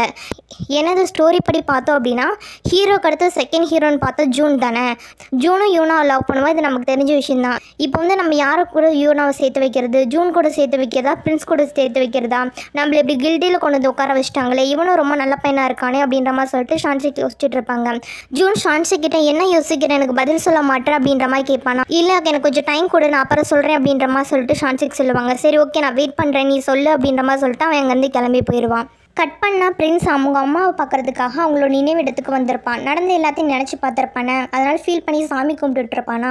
அப்போ திடீர்னு அங்கே ஹூசக் செட்லேருந்து ஆட்கள்னால் வந்து பிரின்ஸ் அட்டாக் பண்ணுற மாதிரி வருவாங்க. பிரின்ஸ் அவங்களே திருப்பி அட்டாக் பண்ணுவாங்க. 2 பேருக்கும் இடையில ரொம்ப பெரிய சண்டை போயிட்டுருக்கும். கடைசி டயத்தில் என்ன பண்ணிடுவாங்க அப்படின்னா அவங்கன்னா தப்பிச்சு அங்கேருந்து கிளம்பி போயிடுவாங்க. உடனே பிரின்ஸ் என்ன பண்ணுவாரான்னு நேராக கிளம்பி அரண்மனைக்கு போய் ராஜா கிட்ட இந்த விஷயத்தை பற்றி ரிப்போர்ட் பண்ணுவார். நேற்று நைட்டு வந்து நான் வந்து அம்மாவுக்கு ஒரு சாமி கும்பிட போனேன், அப்போ ஹூசக் செட் ஆளுங்க வந்து என்னை அட்டாக் பண்ணிட்டாங்க, ஆனால் அரண்மனையோட செக்யூரிட்டியை டைட் பண்ணுங்க அப்படின்ற மாதிரி சொல்லிட்டு இருப்பாங்க. இதை கேட்ட ராஜா திரையை வரைக்கும் பார்ப்பாரு. இந்த டைம் ராஜா பார்க்கும்போது பிரின்ஸோட கண்ணில் வந்து ரொம்ப பயம் தெரியும். இதை பார்த்தது ராஜா வந்து கெஸ் பண்ணிடுவாரு. அப்போ பிரின்ஸுக்கு வீக்னஸ் வர ஆரம்பிச்சிருச்சு. அவன் வந்து ஒருத்தவனை பாதுகாக்கணும்னு நினைக்கிறான் அப்படின்ற மாதிரி சொல்லிட்டு சரி நீ இப்போ நான் பார்த்துக்கிறேன் அப்படின்ற மாதிரி சொல்லி அவனை அங்கேருந்து அனுப்பி விட்டுருவாங்க. கட் பண்ணால் ஷான்ஷிக்கு தான் காட்டுறாங்க. அவங்க சந்தையை சுற்றி பார்த்துட்டு இருக்கும்போது எதிர்ச்சியாக ஃபாரினரை திரும்பி மீட் பண்ணுவாங்க. அவங்க 2 பேரும் ஆல்ரெடி பேசி பழகிருக்கனால இந்த தடவை நீங்கள் எனக்கு ஊரை சுற்றி பார்த்துங்க, எனக்கு வேறு யாரையும் தெரியாது அப்படின்ற மாதிரி அவர் கேட்பாங்க. உடனே ஷான்ஷிக் என்ன பண்ணுவாங்க அப்படின்னா ஊரில் இருக்க எல்லா கடைகளையும் சுற்றி காட்டிட்டு ஜாலியாக அவங்க கூட பேசிகிட்டு இருப்பாங்க. டூரெல்லாம் முடிஞ்சதுக்கு அப்புறமேட்டுக்கு அவர் போகும்போது ரொம்ப நன்றி ஷான்ஷிக் அப்படின்ற மாதிரி சொல்லிட்டு ஷான்ஷிக் ஹக் பண்ணிவிட்டு அங்கேருந்து கிளம்பி போவார். இங்கேருந்து கிளம்பி நேராக எங்கே போவார் அப்படின்னா வில்லி பொண்ணு இருப்பாங்க பார்த்தீங்களா, அந்த இடத்துக்கு போவாங்க. இந்தபடி பார்த்தோம் அப்படின்னா வில்லி பொண்ணு வந்து அந்த ஃபாரினை செட் பண்ணி விட்டுருப்பாங்க போல இருக்கு. அவர் ஏதோ ஒரு வேலையை காட்டிட்டாரு போல். அதுக்கப்புறம் இங்கே ஷான்ஷிக் நடந்து போயிட்டு இருக்கவங்க தான் காட்டுவாங்க. திடீர்னு அவங்களுக்கு அவங்களுக்கு என்ன ஆகும்னா உடம்பு முடியாத மாதிரி போகும். என்னடா இப்படி இருக்குது அப்படின்ற மாதிரி அவங்க கெஸ் பண்ணுறதுக்கு முன்னாடியே அவங்க பிளட் வாமிட் எடுத்து மயக்கம் போட்டு விழுந்துருவாங்க. உடனே இந்த விஷயம் வந்து ஊர் ஃபுல்லாக ஸ்ப்ரெட் ஆயிரும். இந்த நியூஸ் வந்து அரண்மனைக்கு வரைக்கும் போயிடும். அடுத்து ஷான்ஷிக்கு என்ன நடந்துச்சுன்னு சொல்லி காட்ட மாட்டாங்க. பிரின்ஸ் வந்து அரண்மனையிலேருந்து வீட்டுக்கு வந்துட்டு இருக்கவர் ஷான்ஷிக் வீட்டுக்கு முன்னாடி வந்து கூட்டமாக இருக்கிறத பார்ப்பாரு. ஏன் இங்கே இவ்வளோ கூட்டமாக இருக்குது அப்படின்னு கேட்கும்போது ஷான்ஷிக்கோட மெய்ட் பொண்ணு அழுதுகிட்டே சொல்லுவாங்க, நம்ம மேடமோட துணியெல்லாம் எரிக்கிறாங்க, அவங்களுக்கு தொத்து வியாதி வந்துருச்சுன்னு சொல்லிட்டு அவங்கள வந்து தனியாக கூட்டிகிட்டு போயிட்டாங்க அப்படின்ற மாதிரி சொல்லுவாங்க. என்னாச்சு ஷான்ஷிக்கு, எங்கே கூப்பிட்டு போனாங்கன்னு கேட்கும்போது இந்த மாதிரி ஊருக்கு ஒதுக்கு பொறுக்கமாக இருக்க குடிசைக்கு தான் கூட்டிகிட்டு போயிருக்காங்க அப்படின்னு சொல்லுவாங்க. உடனே பிரின்ஸும் என்ன பண்ணுவார் அப்படின்னா வேம குதிரை எடுத்துகிட்டு அந்த இடத்துக்கு போவாரா, என்னை விடுங்க நான் போய் ஷான்ஷிக்கை பார்க்கணும் அப்படின்ற மாதிரி சொல்லுவாங்க. ஆனால் காவலர்கள் விட மாட்டாங்களா, இப்போ நீங்கள் விடுறீங்களா இல்லையா அப்படின்ற மாதிரி சொல்லிட்டு கதை உடச்சிட்டு உள்ளே போவாங்க. ஆனால் காவலர்கள்லாம் சொல்லுவாங்க நீங்கள் போனீங்கன்னா உங்களுக்கு வியாதி தொத்திக்குன்னு சொல்லிட்டு அதெல்லாம் கேட்காம உள்ளே போவாங்க. உள்ளே பார்த்தோம் அப்படின்னா ஷான்ஷிக்கு ரொம்ப தனியாக இருப்பாங்களே, அவங்களுக்கு ரொம்ப குளிர ஆரம்பிக்கும். ரெண்டாவது அவள் என்ன விஷத்தை கொடுத்தாலும் இல்லை மயக்க மருந்து கொடுத்தாலும் தெரில, அவங்களுக்கு வந்து கொஞ்சம் இல்யூஷனாக வரும். எல்லாருமே தன்னை கொலை பண்ண வர மாதிரி, அப்போ கொஞ்சம் பயம்புறுத்த மாதிரி இல்யூஷனாக வரும். அவங்க ரொம்ப பயந்து வீக்காகி மயக்கம் போட்டு விழுகிற நிலைமைக்கு போயிடுவாங்க. நம்ம எதுக்காக இந்த காமிக் வேர்ல்டுக்குள்ளே வந்தோம், நம்ம இங்கே வந்திருக்க கூடாதோ, நம்ம வந்தது தான் தப்பாக போச்சு, நம்ம இன்னொருத்தவங்களோட வாழ்க்கையை எடுத்துக்கிட்டதுனால தான் இப்போ நம்ம தனியாகவே சாக போகிறோம் போல இருக்குது, நம்மளோட லைஃப் இப்படி தான் முடியும் தெரிஞ்சால் முன்னாடியே பிரின்ஸை லவ் பண்ணி இருந்திருக்கலாம், கொஞ்ச நாளாக சந்தோஷமாக வாழ்ந்திருக்கலாம் அப்படின்ற மாதிரி சொல்லி ஃபீல் பண்ணிகிட்டு இருப்பாங்க. அந்த டைம் கரெக்டாக பிரின்ஸ் என்ன பண்ணுவார் அப்படின்னா அங்கே வந்து ஷான்ஷிக்கு வந்து ஹக் பண்ணிக்குவாரா, நீ உண்மையிலே நீ தான் பிரின்ஸ் தான் வந்திருக்கியா அப்படின்ற மாதிரி கேட்பாங்க. ஆமாம் நான் தான் வந்திருக்கேன், நீ மேலே டயர்டாக இருக்க மருந்து சாப்பிடு அப்படின்ற மாதிரி சொல்லுவாங்க. இல்லை நீங்கள் இருக்காத போயிடு உனக்கும் ஒட்டிக்கும் அப்படின்ற மாதிரி சொல்லும்போது இல்லை நான் உன்னை விட்டு எங்கேயே போக மாட்டேன், நான் எப்போயும் உன் கூட தான் இருப்பேன், உன்னை ப்ரொடக்ட் பண்ணுறது தான் என்னோட வேலை அப்படின்ற மாதிரி சொல்லுவாங்க. உனக்கு எதாவது ஒன்று ஆச்சுன்னா என்ன பண்ணுறது அப்படின்ற மாதிரி ஷான்ஷிக் கேட்பாங்களா, எனக்கு ஒன்றும் ஆகாது, நீ கூட இருக்கும்போது எனக்கு என்ன ஆக போகுது அப்படின்ற மாதிரி அவர் பேசிகிட்டு இருப்பாங்க. இவங்க அப்படி பேசிகிட்டு இருக்க அதே சமயத்தில் அரண்மனையில் ராஜமாதா என்ன பண்ணுவாங்கன்னா நான் ராஜா பார்க்கணும் அப்படின்ற மாதிரி சொல்லுவாங்க. என்னம்மா புதுசாக என்னை பார்க்க வந்திருக்கீங்கன்னு கேட்கும்போது நான் வந்து பிரின்ஸை பற்றின ஒரு விஷயம் உங்கள்கிட்ட பேசணும், பிரின்ஸுக்கு வந்து கல்யாண வயசு வந்துருச்சு இல்லை, அவரோட கல்யாணம் வந்து நார்மலான பர்சன் மாதிரி இருக்கக்கூடாது, அது மட்டும் இல்லாமல் ஏதோ ஒரு காமனராக அவர் கல்யாணம் பண்ணி வைக்க முடியாது, அவர் என்னதான் இருந்தாலும் உங்கள் அண்ணாவோட பையன், அவர் வந்து ராஜ வாரிசு, அதனால் என்ன பண்ணணும் அப்படின்னா செலெக்ஷன் வந்து நம்ம ராஜ குடும்பத்தில் இருக்கவங்க செலக்ட் பண்ணுற மாதிரி தான் நடக்கணும் அப்படின்ற மாதிரி சொல்லுவாங்க. அதுக்கு ராஜா என்ன நினச்சான்னு தெரில, சரி ஓகே அப்படின்ற மாதிரி சொல்லிடுவார். இப்போ ராஜா ஓகே சொன்னதுனால இளவரசருக்கு வந்து பிரின்சஸ் வந்து செலக்ட் பண்ண போகிறாங்க அப்படின்ற நியூஸ் வந்து ஊர் ஃபுல்லாக வந்து ஸ்ப்ரெட் ஆகும். அதுக்கான டைம் வந்து ஒரு குறிப்பிட்ட டைம் கொடுத்து இந்த மதியத்துக்குள்ளே வந்து யாரை பார்ட்டிசிபேட் பண்ணணும் அப்படின்ற மாதிரி அனௌன்ஸ் பண்ணுவாங்க. அப்படி அனௌன்ஸ் பண்ணவும் ஊரில் இருக்க எல்லோரும் என்ன பண்ணுவாங்கன்னா நம்ம தான் சேரணும் நம்ம தான் சேரணும்னு சொல்லிட்டு எல்லோரும் தங்கிட்ட இருக்க திங்ஸ் எல்லாம் எடுத்து அரேஞ்ச் பண்ணிகிட்டு இருப்பாங்க. அப்படியே யூனோவோட வீட்டில் தான் காட்டுவாங்க. யூனோவோட அப்பா என்ன பண்ணுவாருன்னா யூனோ நீ இதில் கலந்துக்கமா அப்படின்ற மாதிரி சொல்லுவாங்க. நான் ஏன் இப்போ இதில் கலந்துக்கணும்னு கேட்கும்போது நீ என்னவா நினச்சிட்டு இருக்க, நீ இன்னும் காமனர் நினச்சிட்டு இருக்கியா, இல்லை நம்மளும் இப்போ நோபல் மேம்னா நம்மளும் ரொம்ப பெரிய பணக்காரங்க தான், நம்ம பெரிய குடும்பத்து ஆளுகன்னு சொன்னால் மட்டும் போதாது, அது மாதிரியே நடந்துக்கணும், அதனால் நீ வந்து கிளம்பி போமா, உனக்கு ஃபுல் சப்போர்ட் அப்பா பண்ணுறேன், அப்பா கிட்ட நிறைய பணம் இருக்குல்ல அப்படின்ற மாதிரி சொல்லுவாங்க. அதுக்கு யூனோ என்ன நினச்சாங்கன்னு தெரியல, சரி ஓகேப்பா நானும் கலந்துக்கிறேன் அப்படின்ற மாதிரி சொல்லிடுவாங்க. இதில் யூனோக்கு இஷ்டம் இருக்கா இல்லையா அப்படின்றத நமக்கு சொல்ல மாட்டாங்க. அப்படியே கட் பண்ணோம் அப்படின்னா ஊரில் இருக்க எல்லாரும் என்ன பண்ணுவாங்கன்னா தன்னோட வீட்டு பொண்ணு தான் பிரின்சஸாக போகணுன்னு சொல்லிட்டு அதுக்கான எல்லா ஏற்பாடுகள் பண்ணி கூட்டம் கூட்டமாக படையெடுத்து போருக்கு போகிறமா அங்கே போயிட்டு இருப்பாங்க. இந்த விஷயம் எல்லாத்தையும் ஒருத்தவங்க குறி சொல்லியிருப்பாங்களே, அவங்க வந்து ஒரு உயரமான பில்டிங்லேருந்து பார்த்துட்டு இருப்பாங்க. அவங்க பக்கத்தில் ஏதோ அந்த மவுண்டைன் கார்டு நின்றுருப்பாங்க. இது வந்து சரியில்லையே, இங்கே போருக்கு போகிற மாதிரி போயிட்டுருக்காங்க, ஆனால் முக்கியமான ஆள் போகலையே அப்படின்ற மாதிரி சொல்லிட்டு அங்கே போஸ்டர்லாம் ஒட்டியிருப்பாங்களே, இந்த மாதிரி பிரின்ஸுக்கு வந்து கல்யாணம்னு சொல்லிட்டு அந்த போஸ்டர் அங்கேருந்து ஊதி விடுவாங்க. அந்த போஸ்டர் அங்கேருந்து பறந்து போகும். இன்னொரு பக்கம் எங்கே காட்டுறாங்கன்னா பிரின்ஸும் ஷான்ஷிக்கு இருக்க ரூமை தான் காட்டுறாங்க. பிரின்ஸ் வந்து ரொம்ப கூடயே இருந்து டேக் கேர் பண்ணி பார்த்துக்கிட்டனால ஷான்ஷிக்கு வந்து கண்ணை முழிச்சிருவாங்க. பார்த்தா பிரின்ஸ் வந்து ரொம்ப டயர்டாக பக்கத்துலேயே படுத்து தூங்கிட்டு இருப்பாங்க. அவங்கள பார்க்கும்போது ஷான்ஷிக்கு வந்து பாவமாக இருக்கும். சரி இனிமேல் நம்ம பிரின்ஸை விட்டு பிரிஞ்சு போகக்கூடாது, நம்ம பிரின்ஸ் கூடயே இருக்கணும், ஏன்னா பிரின்ஸ் தனக்காக என்ன அளவுக்கு பண்ணியிருக்காரு, வேறு யாரும் அதை பண்ண மாட்டாங்களே அப்படின்னு சொல்லிட்டு நம்ம இனிமேல் பிரின்ஸ் கூடயே இருக்கணுன்ற மாதிரி முடிவு பண்ணுவாங்க. சரி வெளியில் காற்று வாங்கலாம் அப்படின்ற மாதிரி வெளியில் வரவங்களுக்கு அந்த ஊதி விட்ருப்பாங்களே பேப்பர், அந்த பேப்பர் இங்கே வந்து கிடைக்கும். அதில் இருக்க நியூஸை படித்து பார்க்கும்போது பிரின்ஸுக்கு வந்து பிரின்ஸை செலக்ட் பண்ணுறாங்க அப்படின்ற மாதிரி போட்டிருக்கோம். அதுவும் இன்றைக்கி மதியம் வரைக்கும் தான் லாஸ்ட் டைமு, அதுக்கு மேலே போகிறவங்கள அக்செப்ட் பண்ணிக்க மாட்டாங்கன்னு போட்டிருக்கோம். இதை பார்த்து ஷான்ஷிக் என்ன பண்ணுவாங்க அப்படின்னா நேராக கிளம்பி அங்கே போயிடுவாங்க. இங்கே ரூமில் தூங்கிட்டு இருக்க பிரின்ஸ் எஞ்சி பார்க்குறவங்களுக்கு ஷான்ஷிக் அங்கே எல்லாவது ரொம்ப அதிர்ச்சியாக இருக்கும். ஷான்ஷிக் என்னாச்சு, எங்கே போனான்னு தெரியலையே, அவளுக்கு எதாவது அவளை யாரோ கடத்திட்டு போயிருப்பாங்களோ, திருப்பி எரிக்க போயிட்டாங்களோ அப்படின்ற மாதிரி சொல்லிட்டு அவர் பயந்து பதறி போய் தேடிட்டு இருப்பார். இன்னொரு பக்கம் ஷான்ஷிக் என்ன பண்ணுவாங்க அப்படின்னா, இந்த டைம் வந்து நம்ம பிரின்ஸ் வந்து மிஸ் பண்ணிடக்கூடாது, ஏற்கனவே நம்ம மிஸ் பண்ண வரைக்கும் போதும், பிரின்ஸ் வந்து நம்மளை உண்மையாக தான் லவ் பண்ணுறாரு, இது காமிக் வேர்ல்டாகவே இருந்தாலும் சரி அவனோட நம்ம மேலே காட்டுற அன்பு உண்மைதான், நம்ம அதை மிஸ் பண்ணக்கூடாது, யாருக்கும் விட்டு கொடுக்கக்கூடாது, நம்ம அவனை திருப்பி லவ் பண்ணுறோம், முடிவு என்னவாக இருந்தாலும் சரி நம்ம தான் அவன் கூட பேரப் ஆகிறோம் அப்படின்ற மாதிரி முடிவு பண்ணிவிட்டு நேராக வந்து செலெக்ஷன் நடக்கிற இடத்துக்கு போயிட்டு இருப்பாங்க. இதோட என்ன ஆகுது அப்படின்னா இந்த எபிசோடு வந்து முடியுது. நான் எக்ஸ்பிளைன் பண்ணது உங்களுக்கு பிடிச்சிருந்துச்சு அப்படின்னா மறக்காமல் சப்ஸ்கிரைப் பண்ணுங்கள், லைக் பண்ணுங்கள், ஷேர் பண்ணுங்கள், கமெண்ட் பண்ணுங்கள். தேங்க்யூ ஃபார் வாட்சிங்.